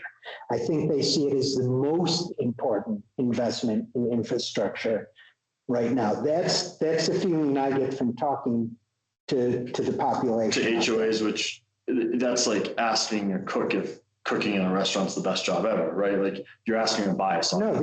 No, everyone except Loveland Pass Village lives in an HOA here. So 99% of our, what? Wintergreen does not live in an HOA. And most of Wintergreen doesn't live in We also Keystone. talked to the HOA, so there's nothing Yeah, special. about that. 99% of the people who have residents in this town have them in HOAs. So I think talking to HOAs is definitely a good cross-section of what people expect here. And I want to point out, John, when he's talked about HOAs, he's talking about at the HOA meetings where you have 25 or 30 owners or more. So you're talking to a great number of our constituents in this town. When when he says HOA, he's talking about a group of people. So it's not to benefit an HOA. You're talking about the individuals that are in that HOA and their views. And It would benefit them if they it didn't would have. benefit them. Back to your comment, I believe it's a balance. Yeah. I think they are expecting, I would think they're expecting the roads to Notable be part of it, changes. as well as I want to see the sidewalks. Right. And by no means am I trying to dig my heels in and say like it's unacceptable to use it. I just am putting it out there as again, since we don't have, and I'm not trying to, it's not a dig at you, John, but we don't have the other options in front of us. And right now we are only looking at one side of it. Precisely. I'd just like to say that I really appreciate this circumspect discussion and where funds are coming from in their entitled purposes. I just want to also point out that potholes are a safety issue. They can cause accidents, especially when you're talking about these transfer trucks coming at high speeds and hitting potholes. Valid. Well, I mean, those transfer trucks are coming down the highway, not on our roads. Well, I'm talking about that one pass that we keep talking about fixing the potholes on. I mean, if they're Not coming off off, the highway. That's Not not the pass, but it's below the That's pass. when cars come off that road and are trying to dodge potholes while trucks are coming down in the lanes. And merging. It's I'm just voicing that I believe that that is maybe our most important road to fix first. I would agree with that. Yeah, and I want to also point out that in last year's budget, we specifically talked West Keystone Road that we were going to do. We did not talk West Hills that we were going to do. It was on the table to be considered, but we didn't talk about West Hills that we were definitely going to put that bus stop in. We were going to look at it last year. And the Razor Drive bus stop, I believe we also talked about the tennis club road and the curbs specifically in the budget last year. And the Razor Drive bus stop was addressed, and I'm not sure whether it was specifically called out in the budget or not last year. That was the one that was. Well, perhaps this is the time to discuss whether we believe in the West Hills bus stop, because we've had multiple constituents come to us and ask for that. This is not only a safety issue, it's a quality of life issue for our workforce. No, I'm not challenging it. Well, I'm it just sounded pointing that. out what we I wanted to approved clarify. last year. what I'm, and I'm gonna try to synthesize my inner Dan here. I think we all want amazing investments in town, Right. right? And what we're arguing over the minutia. And as I'm sitting here listening to this, I'm almost like, at first I was, no, let's not dip to the reserves. But now I'm sitting here like, let's do it all, right? And so I wonder if we can give guidance to the manager to get all those proposals with, Yes. and I'm not saying you're not doing this, but with expeditious intent, so that we can have the consideration of, do we dig into the And I'm getting those as quickly as I can. I do want to point out something though. When this town was incorporated, a big reason for the incorporation was because people were paying taxes and not getting the basic services that they were entitled to, like roads that are kept up. It wasn't sold to the people as, it was specifically not sold as we're going to do all these new beautiful things. It was, we're going to take the money that you're currently paying and we're going to give you what you expected to get that you've never gotten, like roads that are repaired when they're falling apart. And one comment, I went and actually biked both of those this week just because we were going to be doing this, and they are awful. We need, whether we dip in and to do the others, I think that'll be another discussion we'll have to have. But these, I can't imagine not doing these this year after going through. So I think we will have struggles, maybe if we can't make it all in the budget for those other 3 projects or 4 or however many show up. But I think these are basic, fundamental, government needs to fix roads. And correct me if I'm wrong, and I think the other side, I'm looking at attachment A of the tennis club intersection there. The plan is to do the north side of the highway as well, where right in that side over there by the gas station. That is, Northeast no, side. that is what's shown is the repaving. Mm-hmm. The other side is the re-engineered. That's the one that's one of the 3 projects we're talking And about. is that only on the northeast Put it into corner, my screen, it was outside of a gas station, that area. or will it be both sides of the road at Tennis Club? No. This is just mill and overlay. That is a rebuild Right. on that, on the other side. So the entire street or just the curb and? Oh, right now, I'm just having engineered for the drainage issues. Okay. There's no question that road maintenance is a basic government responsibility. And I have urged in the past, when we put our briefings together and we talk about safety, that what we're doing for potholes is absolutely part of it.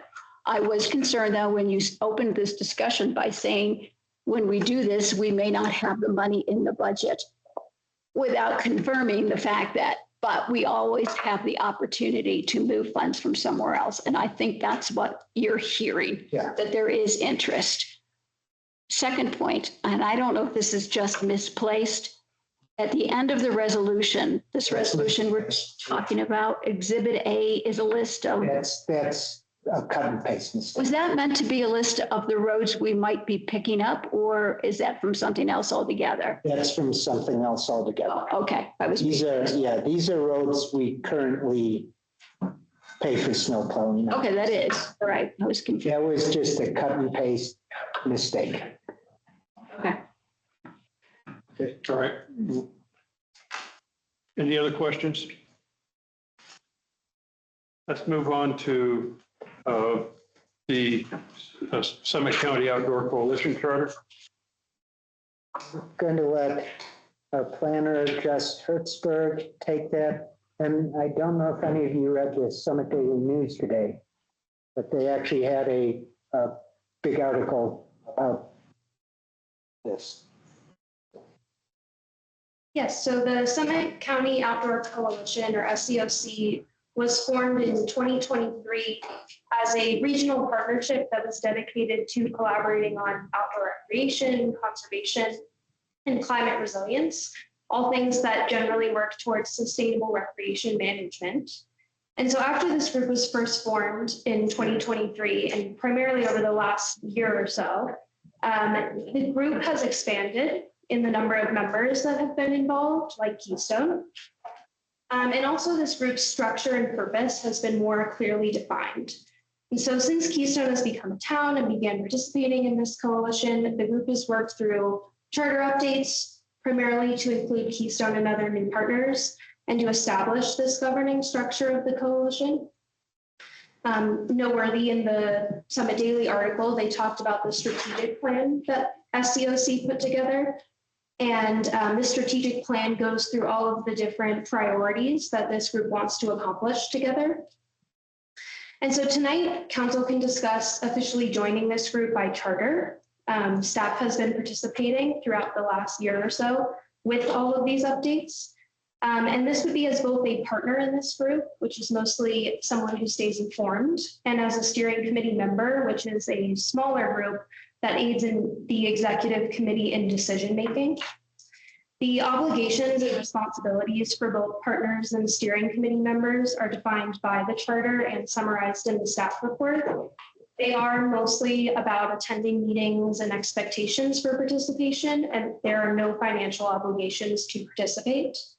And I want to note that this agenda item is also scheduled for the regular meeting today. So in tonight's work session, I'll answer questions that you have about the group and what work has been done so far. Yeah. Am I correct in reading over the signatures that Vail Resorts is not represented, Copper's not represented, and then Dillon's not represented? Dylan has chosen not to participate. Okay. And I think Copper is slightly out of the region or also has not decided to participate. Vail, I'm not sure why they aren't participating. Sometimes partners are asked to join and sometimes partners ask the coalition to join. And it's mostly up to the executive committee to decide who is a part of this group.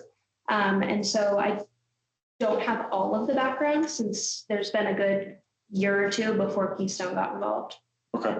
And then do you have, I believe you said Dylan chose not to participate. Do you have any background that you could share on that and why they chose not to? No, it's part of the executive committee's decision, and I was informed of it as a member of the steering committee, but I don't know why they didn't. Thank you.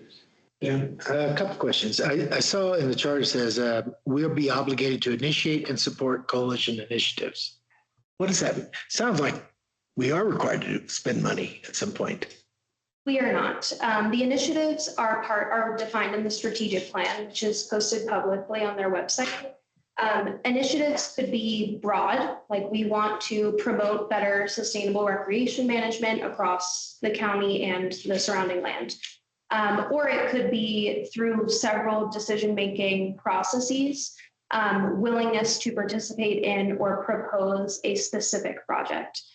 For example, one of the specific projects that has come out of this is the STRAP project, 10-mile recreation. Hold on, I have it pulled up. The Southern 10-Mile Range Access Plan.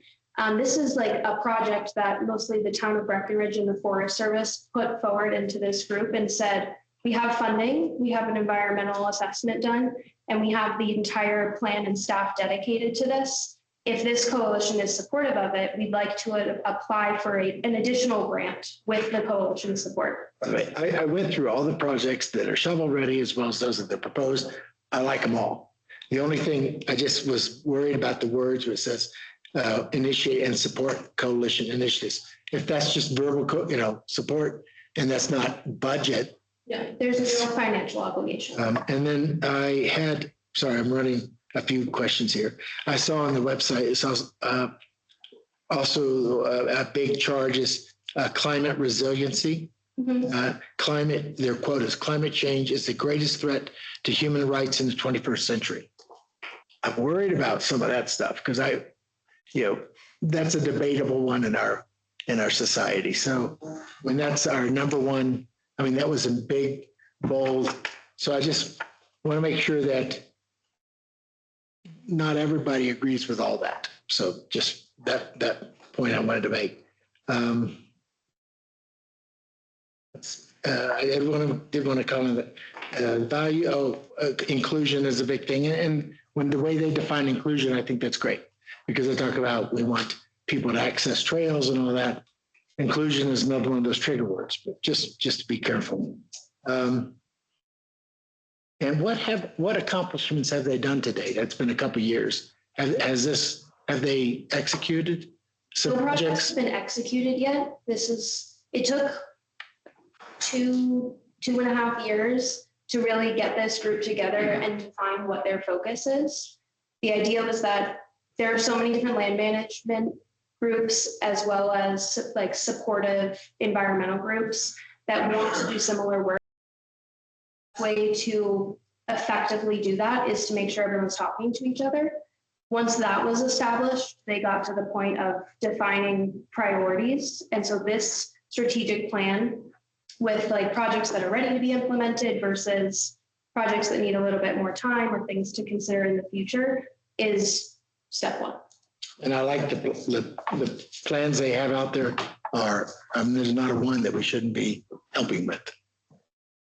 That's all I have. Can I just say one quick thing based on what you just said about getting everyone at the table? I couldn't agree more with that. And I think Keystone is a great example of we have such limited land and quite frankly, such limited impact on the land around us. That is really where the recreation space is. And I don't know why Vail Resorts isn't at the table, but that's shocking to me. And especially when we have such an impact by a resort here. And I'd argue the same thing for Breckenridge. I'd argue the same thing for Copper. You've obviously been part of the process longer than probably any of us at the table, or might know more than that. But I implore that conversation or topic to be pulled up and why they're not involved and what steps we might be able to do to break down a barrier to make sure they're involved. I was just going to reiterate that the weekend Summit Daily is what you were referring to, that the article was in Saturday, Sunday. And it really broke down as you were describing that we're not just talking about this overarching existence. It's plans that have been put already in an approval situation and plans that are designed to be approved. And the other question I have is just the scope of interest, just to keep in line. Out of curiosity, you said Dillon was not included, and they're one of the towns that are included in the scope of interest. And I'm just curious about, they are still wanted. Is that how it's reading? Yes. Even if they're not? Okay. Yeah, this group, just because there is not a partner that should be included on this list. That doesn't mean that this group is leaving out their best interests. It's absolutely about the entire region and making sure that everyone's part of the greater picture, whether they can send a representative or not. And if I may weigh in here, I think this group, if there was originally a group like this set up in the Fort Collins area called Norco Places.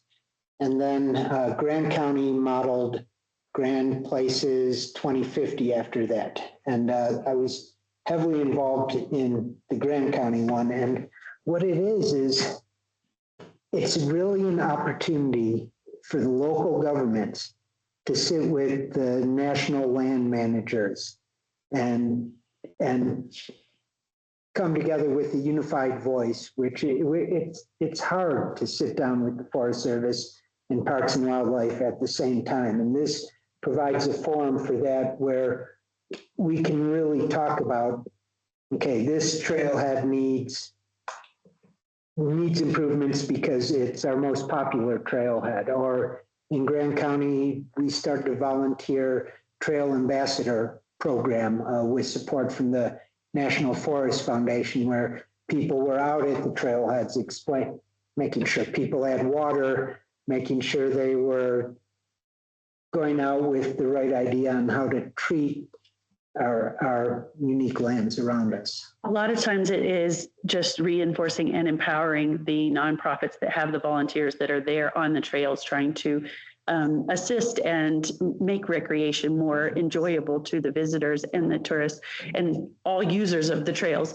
I was just going to make a separate point that I was reminded of the regional economic forum that we attended and how this fits that suggestion that regional solutions are sometimes the only way to actually make a difference. I think, any other questions? All right. This Next item is wildfire mitigation.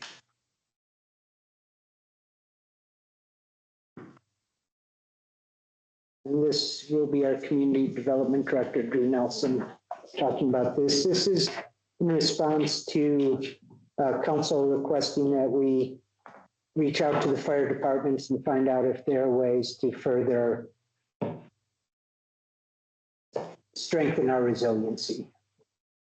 Or create a policy. Evening, Mayor and Council.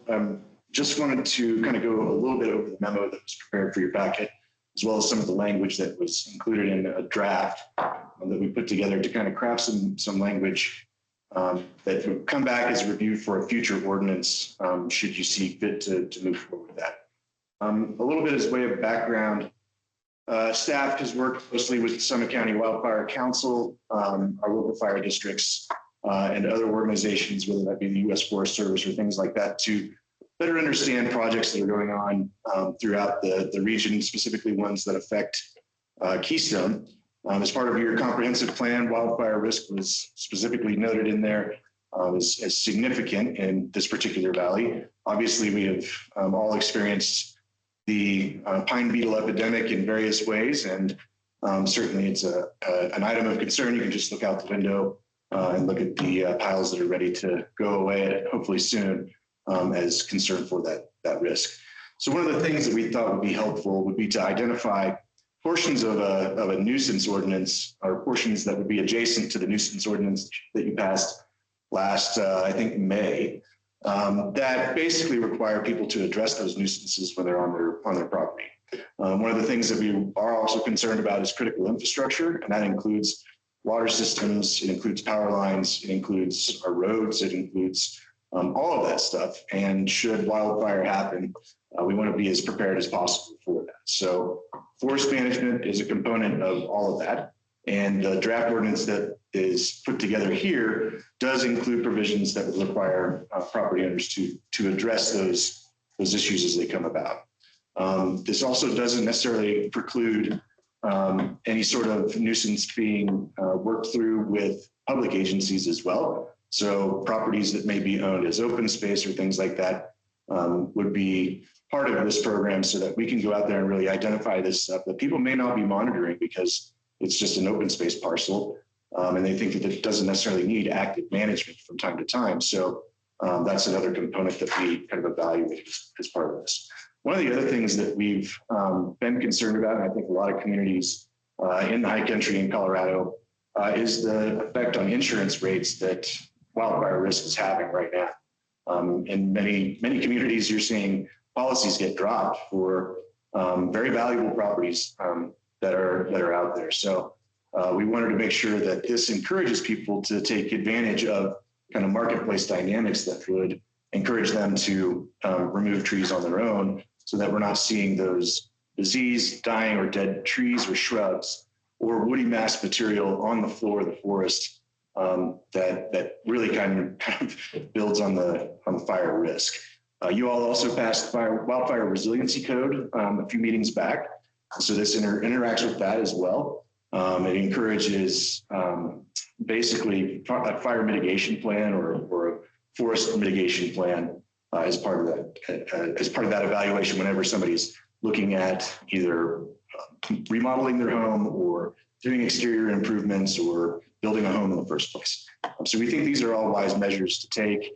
Currently, I don't have an estimate on how many properties in town would be needing to come into compliance. It's not something that we go around and check every last tree on every last property, but as these kind of concerns come up, this gives us a great tool in the toolbox to go out and approach those folks. And I think the approach also is going to be education and voluntary compliance before there's any sort of issue of a actual complaint. Jennifer and I worked, our town attorney and I worked on some draft language back and forth. Jennifer thought that this would be better to include as a separate standalone ordinance that would be codified at some point in the future, rather than trying to amend the land use code, which has some very basic statements in it about wildfire and tree mitigation. So that's where this proposal really came from. We're looking for a little bit of feedback from you all, just to ensure this kind of meets some of your obligations, or at least your expressions that you've made in this particular room. And I'd be happy to answer any questions. If I can make a few comments before we take questions. A big reason for this in the nuisance provision is land use code generally is only going to get people when they're trying to pull a building permit. A nuisance code allows us to go out to anyone at any time. I just want to make it very clear, there are 2 property owners that will be impacted by this significantly more than anyone else. That would be Summit County on the open space parcels they still have, especially those on the east side of town. And Vail Resorts, who owns the property west of West Keystone Road where the rec path runs through. There are significant amount of dead, dying, or down trees on both of those parcels.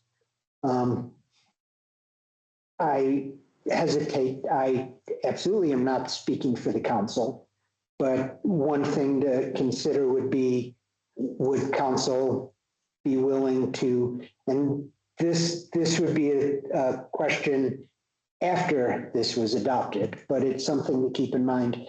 Would council be willing to pay to mitigate those properties if those 2 landowners chose to dedicate those properties to the town? Just things to think about. Wow.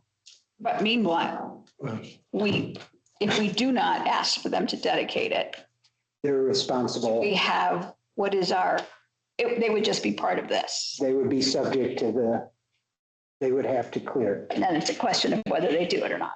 Well,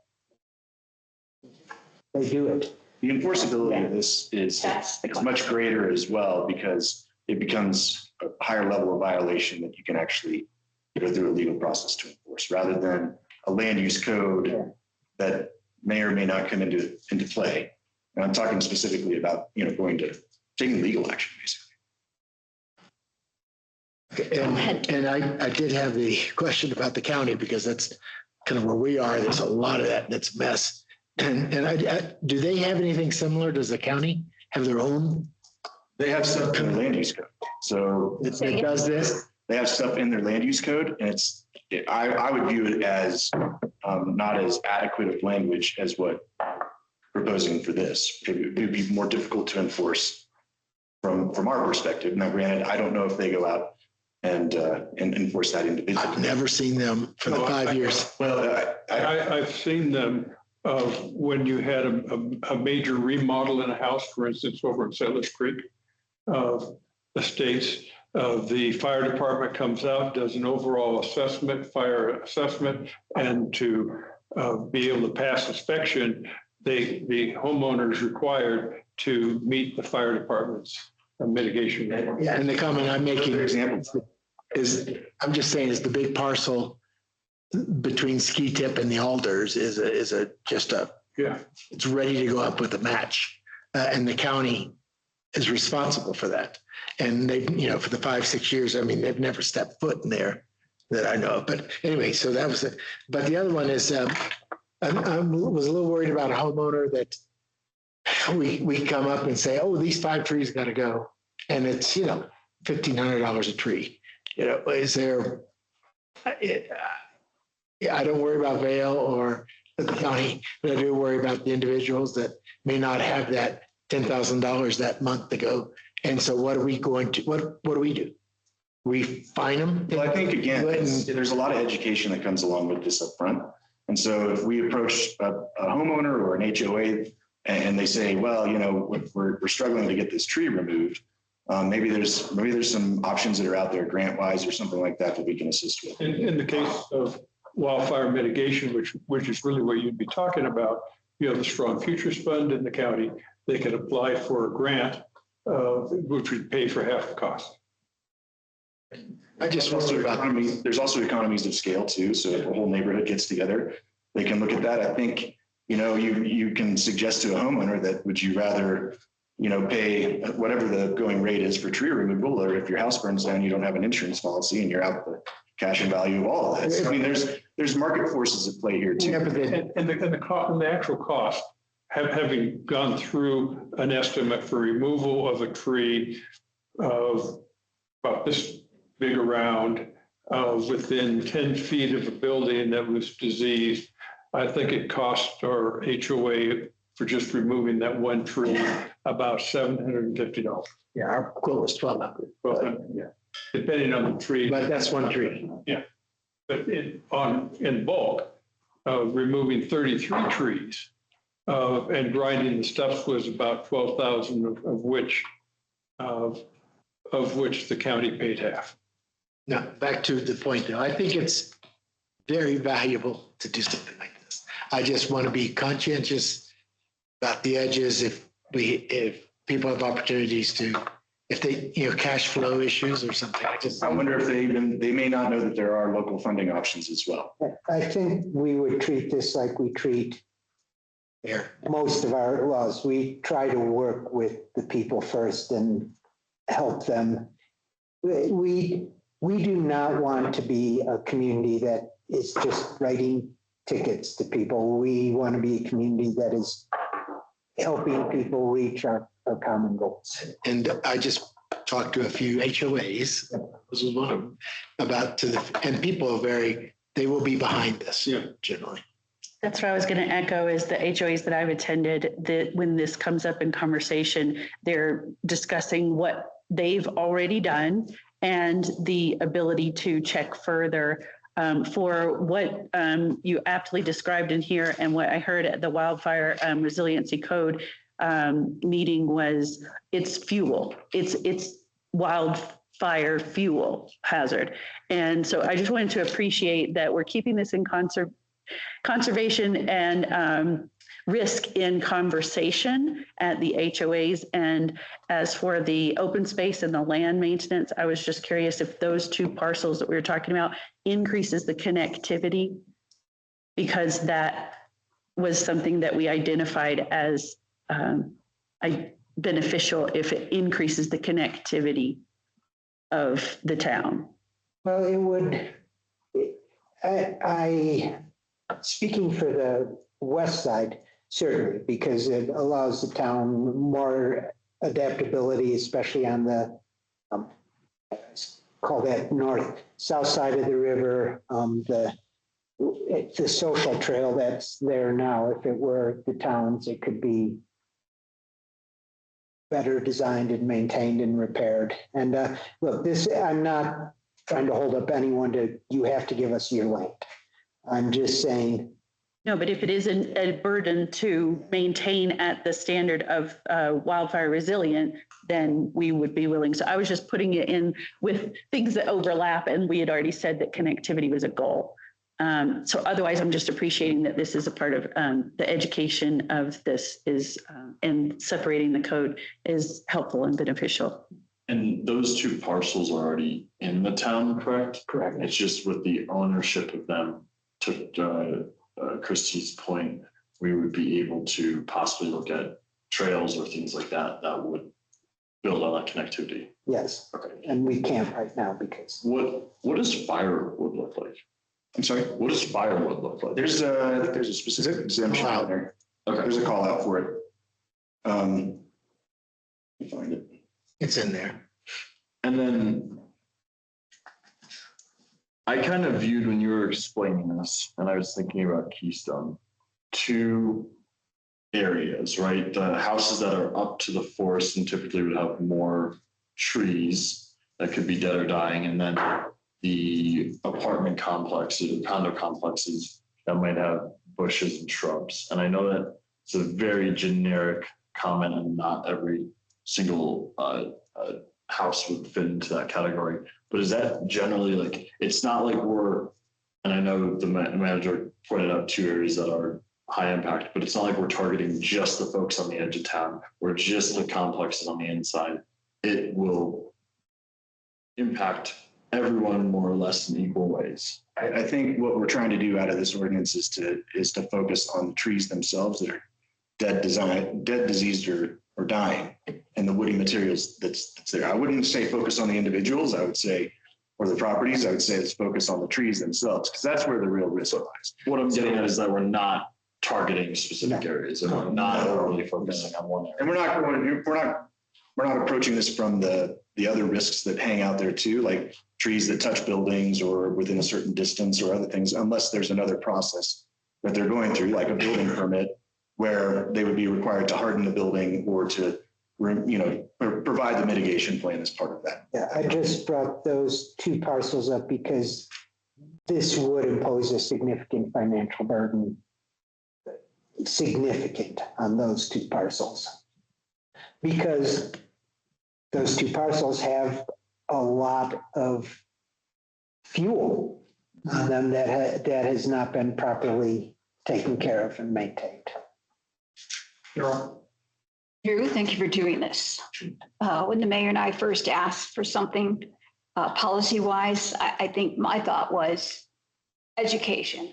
I think most homeowners who understand better, because there's a little bit of head in the sand for some folks, want to do something. So this is good guidance. Several council members have had the FireWise assessments, and we recognize that we can get our own act together, but it takes a village to actually be FireWise, which is why we probably need to go to have a serious conversation about what, because it doesn't do me much good to take care of my own area if I'm living right next to that. Okay, which I'm not. So anyway, but like the conversation we had earlier about roads, I think we generally thought we certainly need a policy. This is sound policy.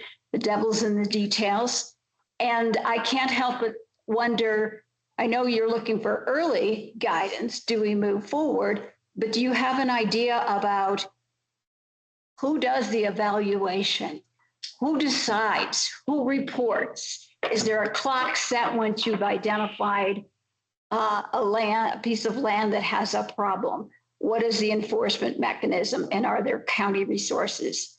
So in terms of we do state in here that the determinations of risk from the actual down dead woody material, not necessarily the other stuff around there, it's determined by the town manager in consultation with Summit Fire and Well, obviously, And they have he doesn't have the bandwidth to do this. So how are we going to thinking their about manager or that? their designee, which could be myself, Jess. So you would be on the ground with a fire department rep?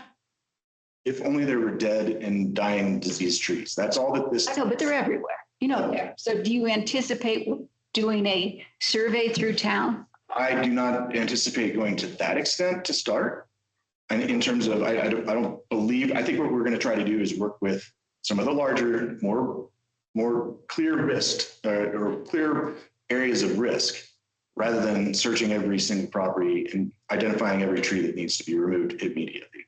I think it's going to take a while to get there. And yes, we would work in conjunction with Summit Fire and EMS to go out there. They have staffers that have experience in wildfire mitigation plans and things like that. So and forest health is part of it too. So there's other folks that also do that work. And it's really, again, kind of doing that outreach and creating those connections. To be fair, the fire department does not have the authorization to tell a landowner, you need to fix this. They do not. So they need you standing next to them to say, yes, but the town has a nuisance ordinance. So do you anticipate a phased plan?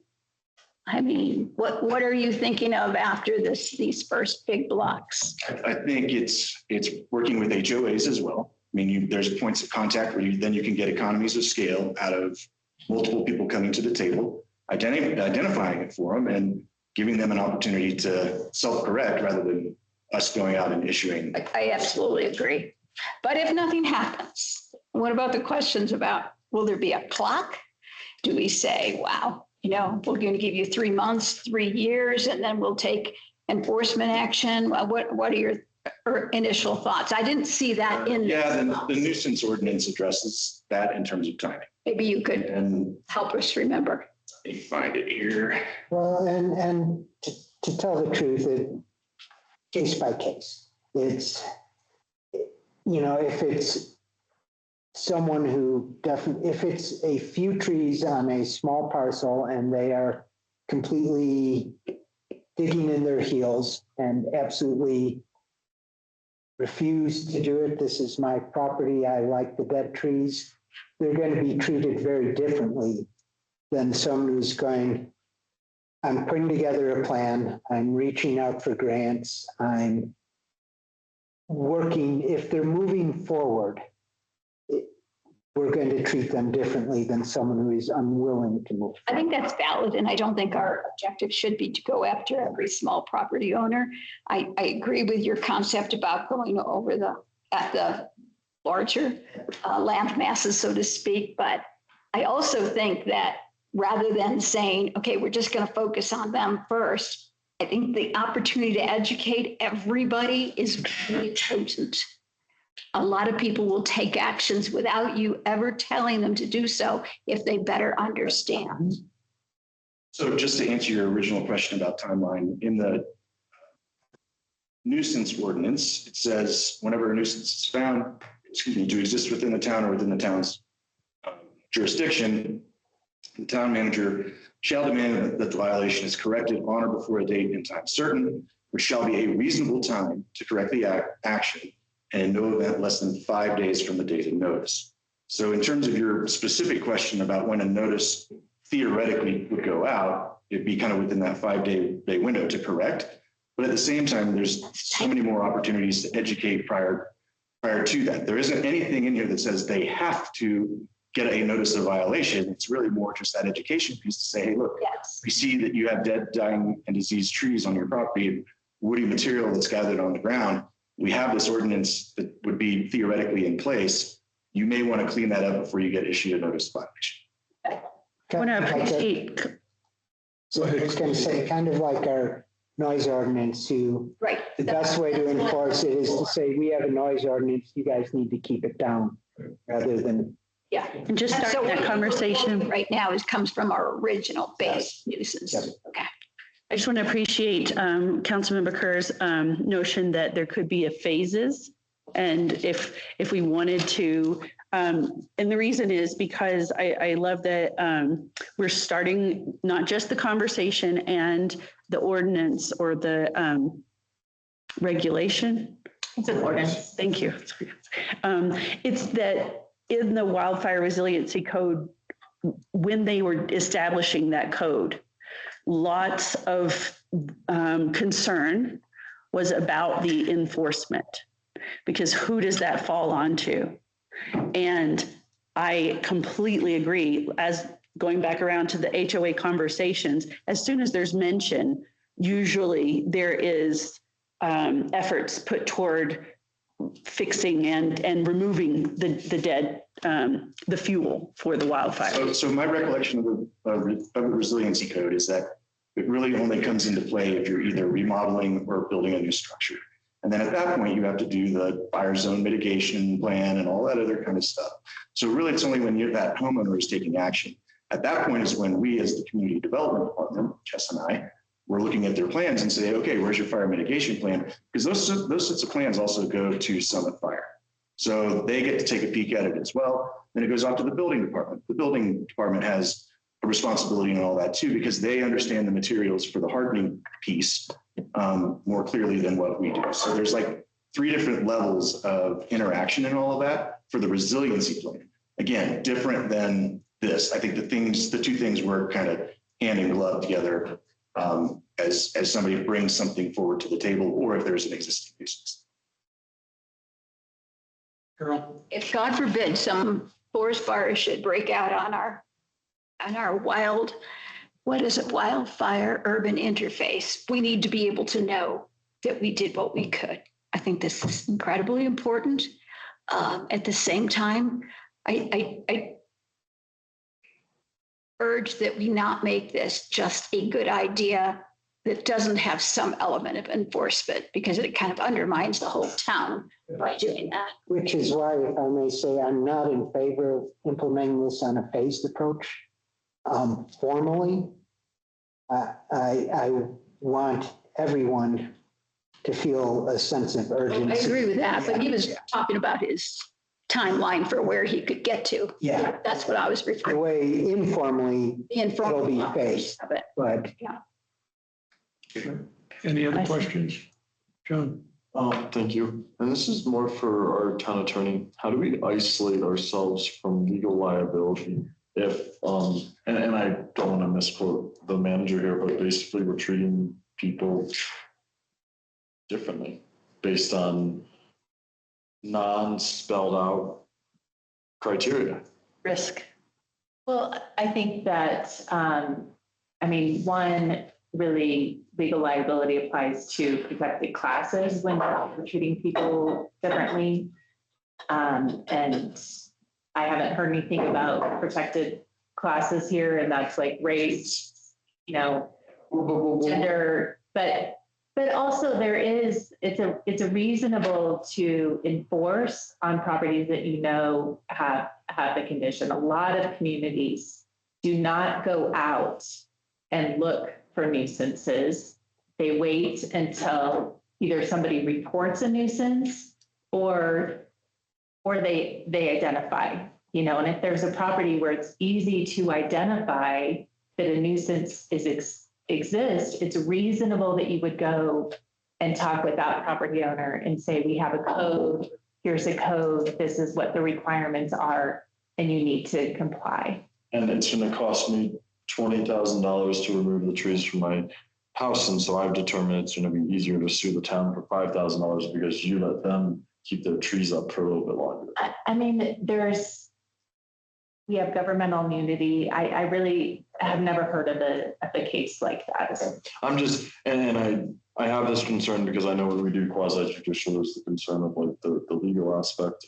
And I just want to make sure we're not potentially setting ourselves up for legal liability that could bring us into court over this. I don't have concerns about that.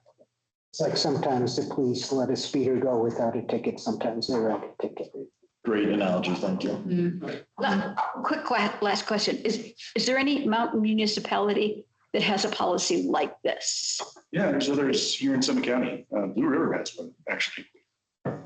It's specific as this, but there's other communities that do.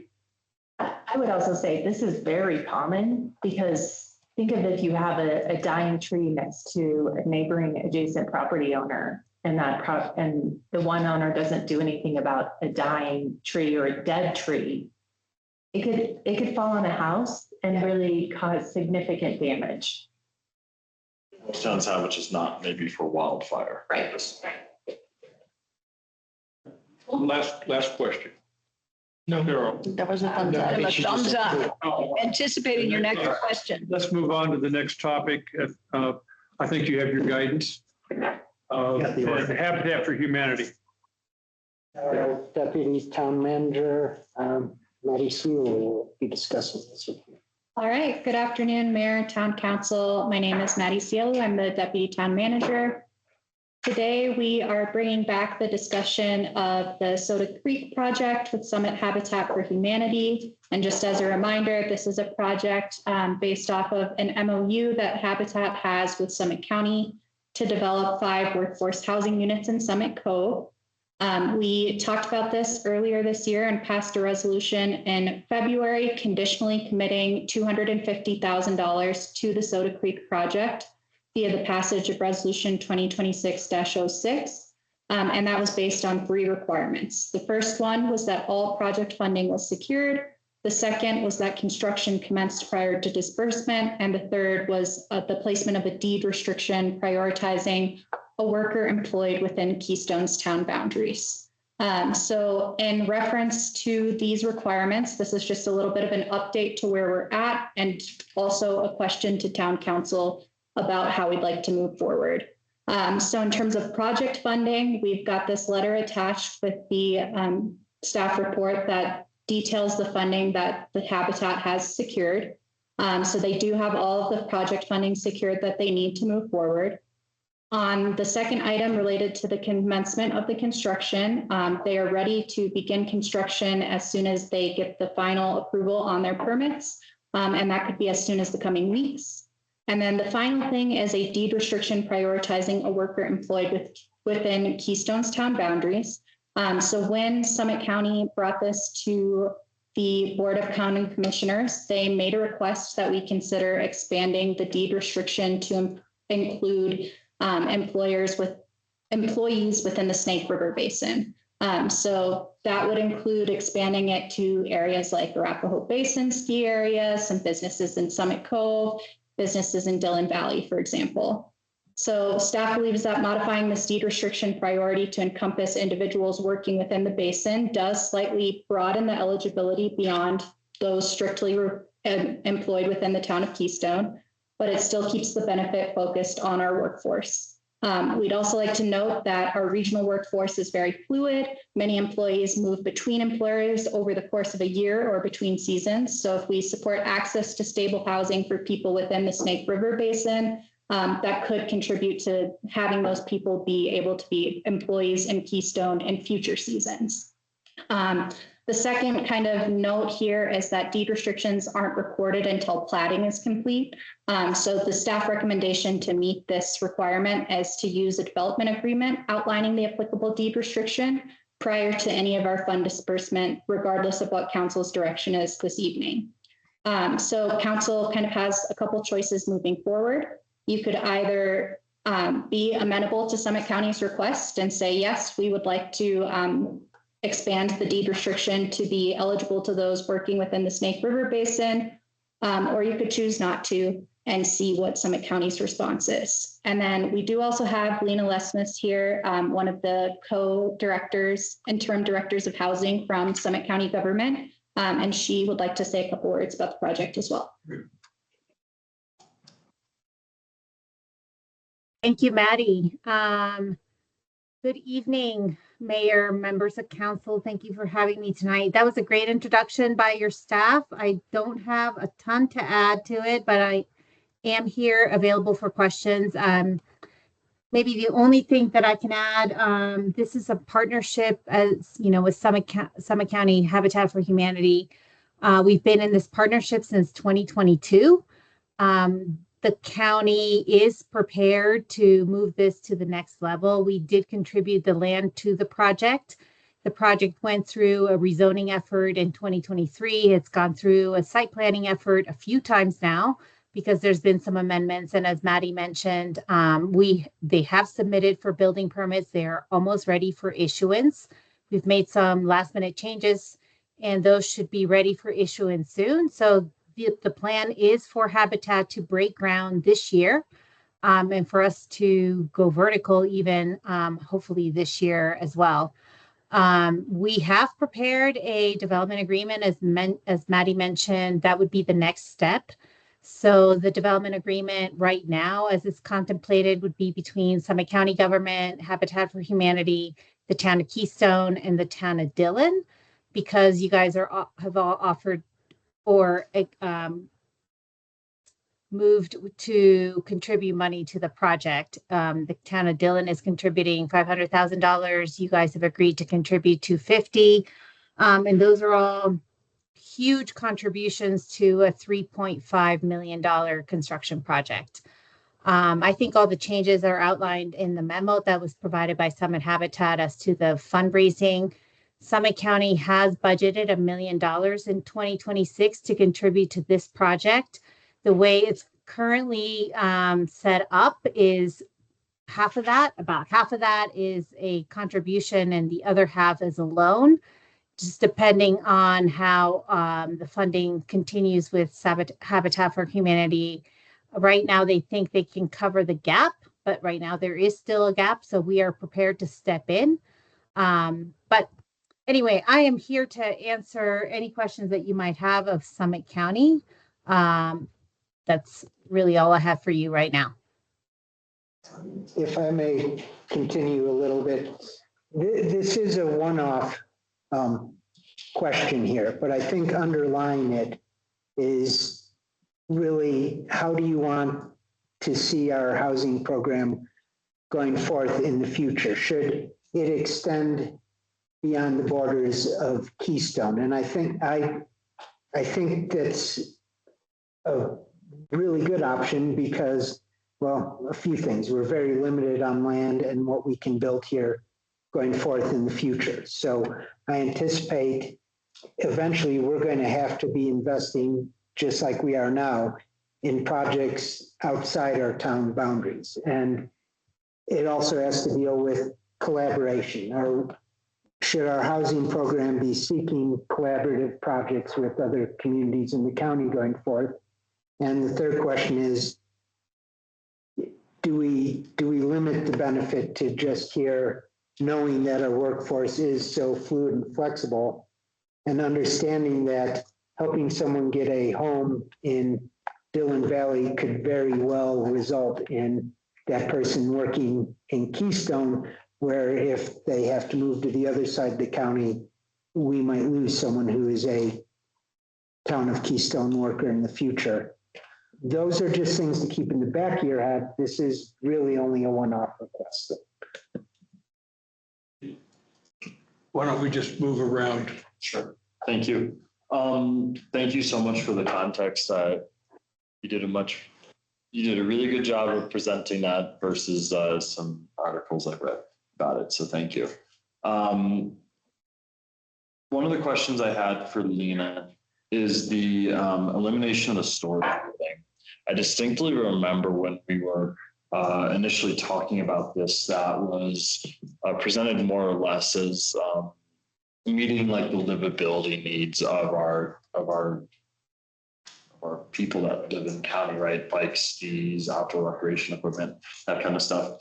And I'm seeing in the memo that you presented that is anticipated at saving roughly $200,000 in cost. Was there a conversation, consideration of the downstream effect that could have, right? A $200,000 savings on the building side, but the units would sell for less because it has, it's missing that storage area.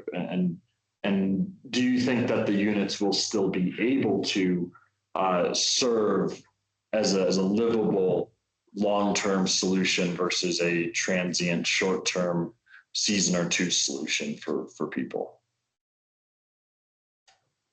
Yes, happy to answer that question. I know that was a very tough decision for us or for Habitat, but the storage facility or storage component of it, as it was designed, just added a lot of cost because it changed the type of construction of that building into a higher level of construction that required some sprinkling.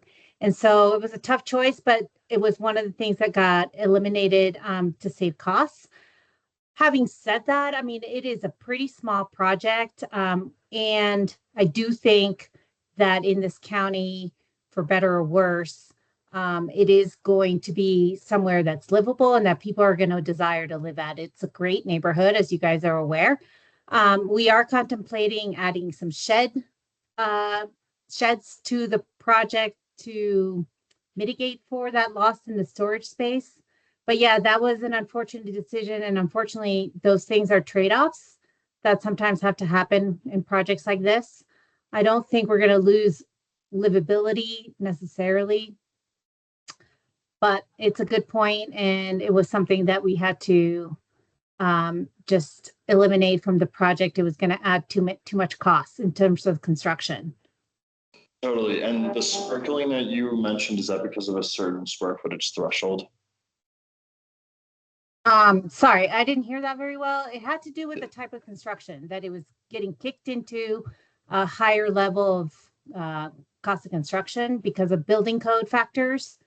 Okay. So that was the reason. I bring that up because we've had conversations about sprinklers and certain square footage thresholds in other meetings. So, and I want to commend you for the shed alternative, because that does, without knowing the details of it, it sounds like that is a great alternative. As far as the note about expanding to the Snake River Basin, just to clarify, right? Maddie, you mentioned A Basin, Dillon Valley, and Summit Cove. Does that also include the entirety of Dillon as a town? How far down the hill, so to say, does that encompass? You might know that. It does include a large portion of Dillon. I don't know the full extent of that. Lena, do you have a better clarification on where the Snake River Basin ends? Yeah, it does encompass the town of Dillon. It goes all the way to the lake. And it does include Montezuma. Does include Montezuma. It goes all the way to the tunnel to A Basin. Basically the eastern portion of the county, including those areas, including Keystone, including Dillon, including Montezuma, including A Basin. That's really the main portion of it along Highway 6 and I-70. If you were to look at the Wintergreen project, they defined in Wintergreen the Snake River Valley was basically from Summit Cove, everything east coming up the valley through Keystone to include Arapahoe and Montezuma. I'm concerned that we're expanding the Snake River Valley into include all of the town of Dillon and to all of Dillon Valley. I struggle with this, right? Because when we had talked about this, we had talked about Dillon not necessarily presenting or asking for the same restrictions. So I think that this is a way that two of the towns that are putting money, right, different values, but still significant to both of our budgets, get some sort of, I don't want to say payback, right, but some sort of stake in the game, right? Mm-hmm. But I kind of am alluding to what the mayor was saying, is I kind of would like to see it be closer to home. Montezuma, A Basin, Summit Cove, Keystone, yes. I really start to get concerned when we get a little bit more west up there. Personally, I don't think this would be a deal breaker, right? Because again, I go back to that first thing I said with Dillon and Keystone both giving a substantial amount of money for this. But I still do think that that's a little bit, I'd like to have more conversation, I guess, about it. And I guess we're talking about one unit having that additional restriction that would be Summit Cove East, basically, versus all of the units having that. Was the county's proposal that there would be a deed restriction on all 5 units that would extend from Dillon basically east? Just the one. Just It was just the one. Just the one unit of bar. Has to It was change two, it. just the one. Yeah. They will all be deed restricted to Summit County employees. The unit that you guys requested was for town of Keystone employees, a priority for those. And the request from the BOCC is that you consider extending that to the entire Snake River Basin. The point that was made about West Hills, yes, West Hills restricts it even further. It's a smaller portion of the Snake River Basin. You can consider, removing anything within the town of Dillon or doing what West Hills did. We don't recommend that you do that because it comes up a lot and where the exact boundary is kind of described, but never fully mapped out. So it becomes confusing sometimes, as opposed to just making it the entire boundary of the Snake River Basin. That's much more clear. And if you wanted to take out Dillon, that would be pretty easy. And is that businesses that operate within those areas or are based and headquartered within those areas? So sorry, I was just going to say, if I'm a hot tub vendor, right, and I am based in Silverthorne, but I service a HOA in Keystone, would that suffice to meet the requirements? No. Well, the terms of the deed restriction haven't been spelled out in detail yet. Typically, what that means is, a business located within that geographic area that provides most of its services or primarily its services to Summit County. And that requires that the employee physically be in that location. Okay, thank you very much. Anything, Suzanne? No. Are you looking just for questions or comments? Questions right now? I have no questions. Thank you. This doesn't impact us getting our credit for the 1, 2, 3, right? No, that was just, that was thrown in there at my request because the state recommended, the county has extra 1, 2, 3 credits. And I just threw that in there because the state recommended we talk to the county about ways to use some of their credits to meet ours. So cooperation could be a very important, vital part of our housing going forward. Either way, whether we say yes to this or no, we would still, this would be 1 credit for us at a minimum. Yes. We still wouldn't make our 5 by the end of 2026, correct? Correct. And what you're saying is? What I'm saying is this is the stuff to keep in the back of your mind about how we want our larger overall housing program to look. And then the second question I have is that other projects in Dillon and Breck, how are their deed restricted? Do they require, if Breckenridge funded housing, those people have to live in Breck, or can somebody working here get a deed restricted house in Breck? Sorry, I was reading about another deed restricted project. Well, you just read the Most deed of the restriction in Breckenridge. New build projects in Breckenridge allow for deed restrictions that for people who are employed anywhere within Summit County. Okay. And that is the same for their housing helps projects. Drew and I both live in housing helps homes in Breckenridge. But isn't part of it like the housing projects are town of Breckenridge employees, there's X number of units for them or Yeah. sheriff's office or et cetera? And for instance, the town of Frisco, I know is in their project, priorities, there's a priority for Frisco and Copper employees to have, they probably have a higher lottery probability of winning. Yeah, and that's all. This would still be priority if no one took it in X amount of time. It's open to anyone in Summit County, but I think the real important thing to keep in mind is most of our lower wage workers over their period of time here will work everywhere around the county. And the people who live on this side of the county tend to work here. The people who live on the other side of the county tend to work in Breckenridge or Copper Mountain. So Just the comment, the thing that we I'm sorry, it's 50 questions, but comments. It's our taxes and we're building somewhere else. And that's the thing that our constituency, we either need to sell them or they need to be convinced, because I think that's a little bit of a bar to get over. And that's the challenge. Well, I think you have to really look at what's the purpose of this, and that's to house low-income workers who we would prefer work here.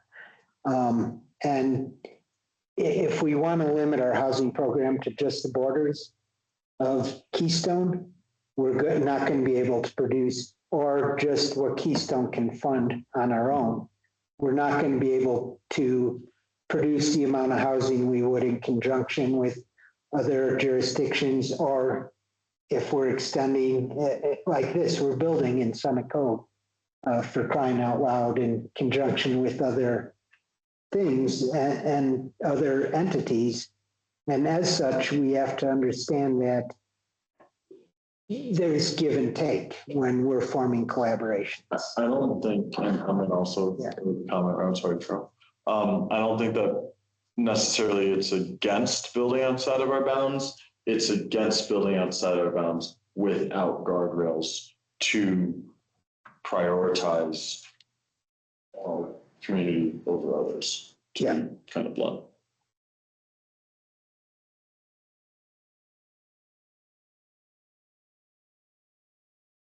And I agree with John.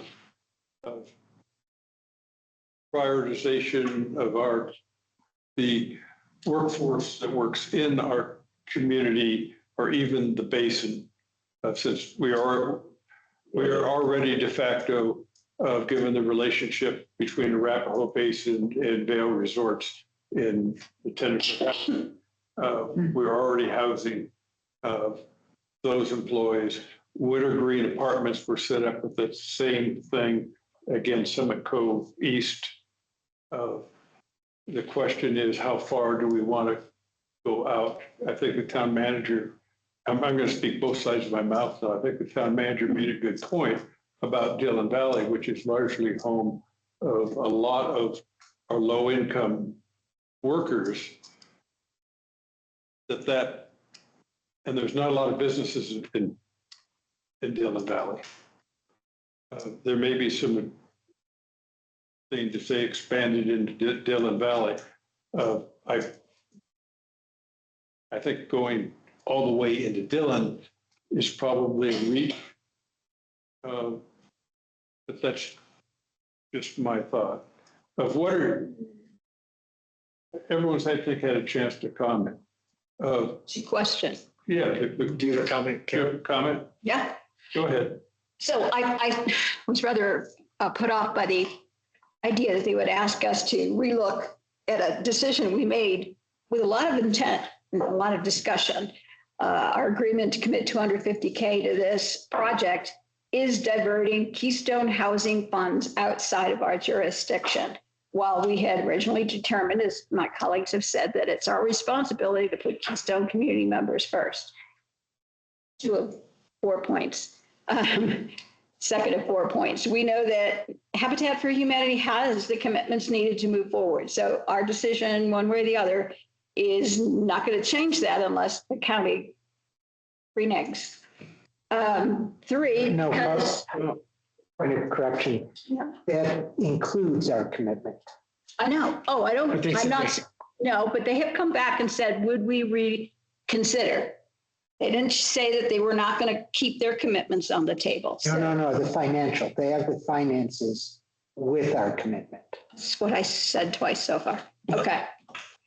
This doesn't change the finances, the decision about who's included or not. Because I consider the fact that Dillon exempts Keystone workers from its housing helps program, according to the staff report from last time. So I thought maybe it's appropriate to do a mutual exemption. And I sort of heard some sentiment in that direction. And yet, the county is investing a lot of land and money.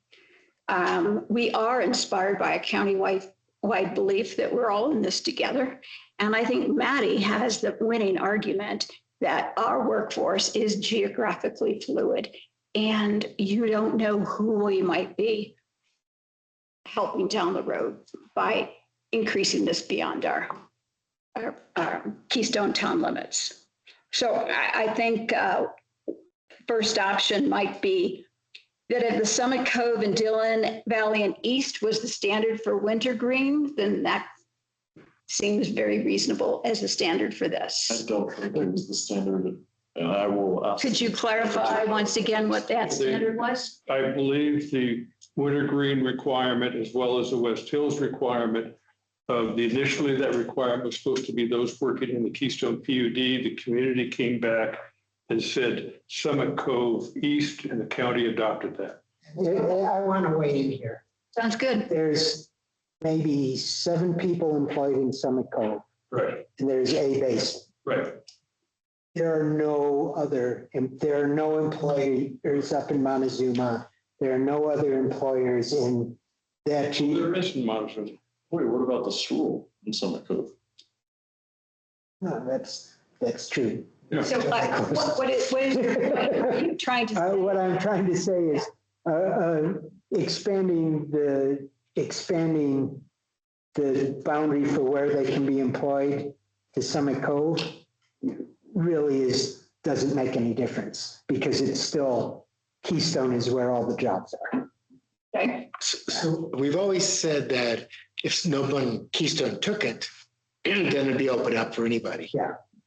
I guess I still don't see why that's wrong. Because we'd rather have someone who works on this side of the county have a house because those people are much more likely to have their next job be in Keystone than someone who works in Breckenridge. It sounds like there are gradations. Do we want it to be somebody currently employed in Keystone? Do we want it to be someone employed at Summit Cove and East, all the way up through A Basin? Do we want to use the larger definition of Summit Cove, which you have said is Snake River. more or less irrelevant? I meant Snake River because they're not, but it would include all the Dillon. Snake River would include Dillon, and there are. Consider not including that.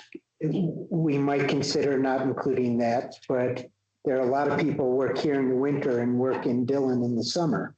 Right. And we would preclude those people from being eligible for the house. So I go back to my statement that Maddie's made the winning argument that our workforce is geographically fluid. Somebody works in Dillon today, might be working here tomorrow. I do have one small point of clarification on something that Councilmember Kerr said. The distinction made in the housing helps for the town of Dillon is that they don't fund housing helps deed restrictions within the town of Keystone for properties in the town of Keystone. But the deed restriction is for employees working anywhere within Summit County on those Thank you. properties. So that predates whether we were, all right. So Anyway, I don't think that's I valid. think one thing that we glazed over pretty fast was the goodwill, I'll call it, with working with the county and especially with the Prop 123. Allocation to seats or bed spaces, whatever it's technically called, if you have the name. And, you know, I'd almost, we're in a work session, so we're not looking for the official guidance or official votes, but I would almost give staff the guidance to work and see as restrictive as we can closer to that Summit Cove, but if push comes to shove, I would be personally supportive of expanding it to the basin. But again, with the previous comments about Councilwoman Kerr noting that, and Councilmember Sullivan as well noting that we are investing outside of our bounds, right? And there is some considerations, I'll say, with that. So I don't know if anyone else agrees with that, disagrees, has a different opinion. I would like to agree and say that what we're also looking at is year-round workforce. And currently we have a strong winter workforce and it is a building summer workforce. And from talking with some of the participants in the workforce that are winter, that do bay and other jobs right in Dillon, it is a significant portion of summer, winter within that same individual. So summarize, guidance to staff is talk to the county, talk to Dillon, and recognize that there is some value in collaboration in the entire basin. And I don't think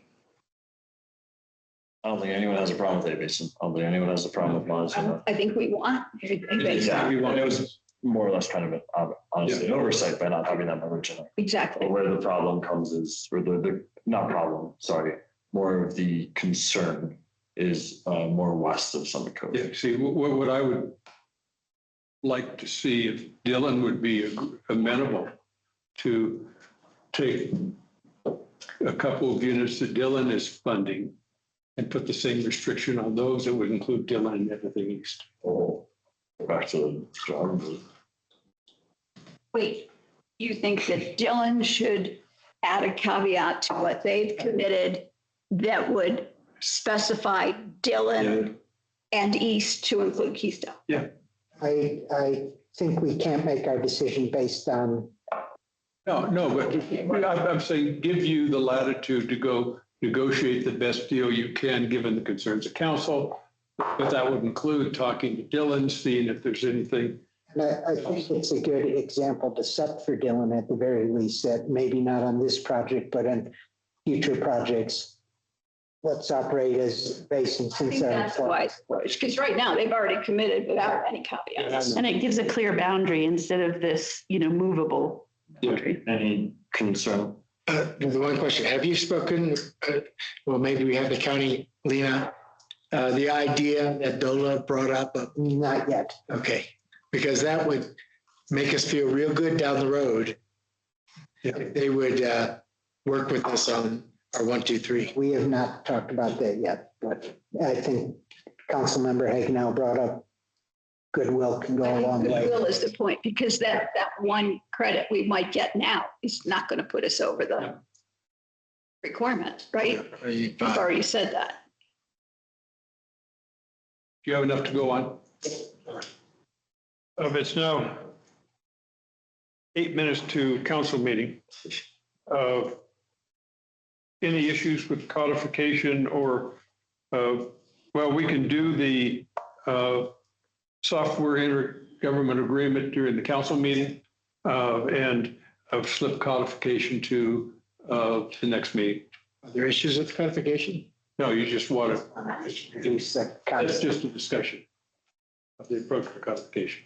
I don't know that there's a lot of discussion. I had one question about what are the mandatory requirements time-wise? Is that an easy answer? We have 8 minutes to council meeting. We haven't eaten. If you would like to not eat, we can open it up right now. Well, the attorney can answer my question later. Right. Nina, thank you for coming back today, that we were unable to get to you. And your patience. Thank you. No worries. Thank you Work for session's having me. adjourned.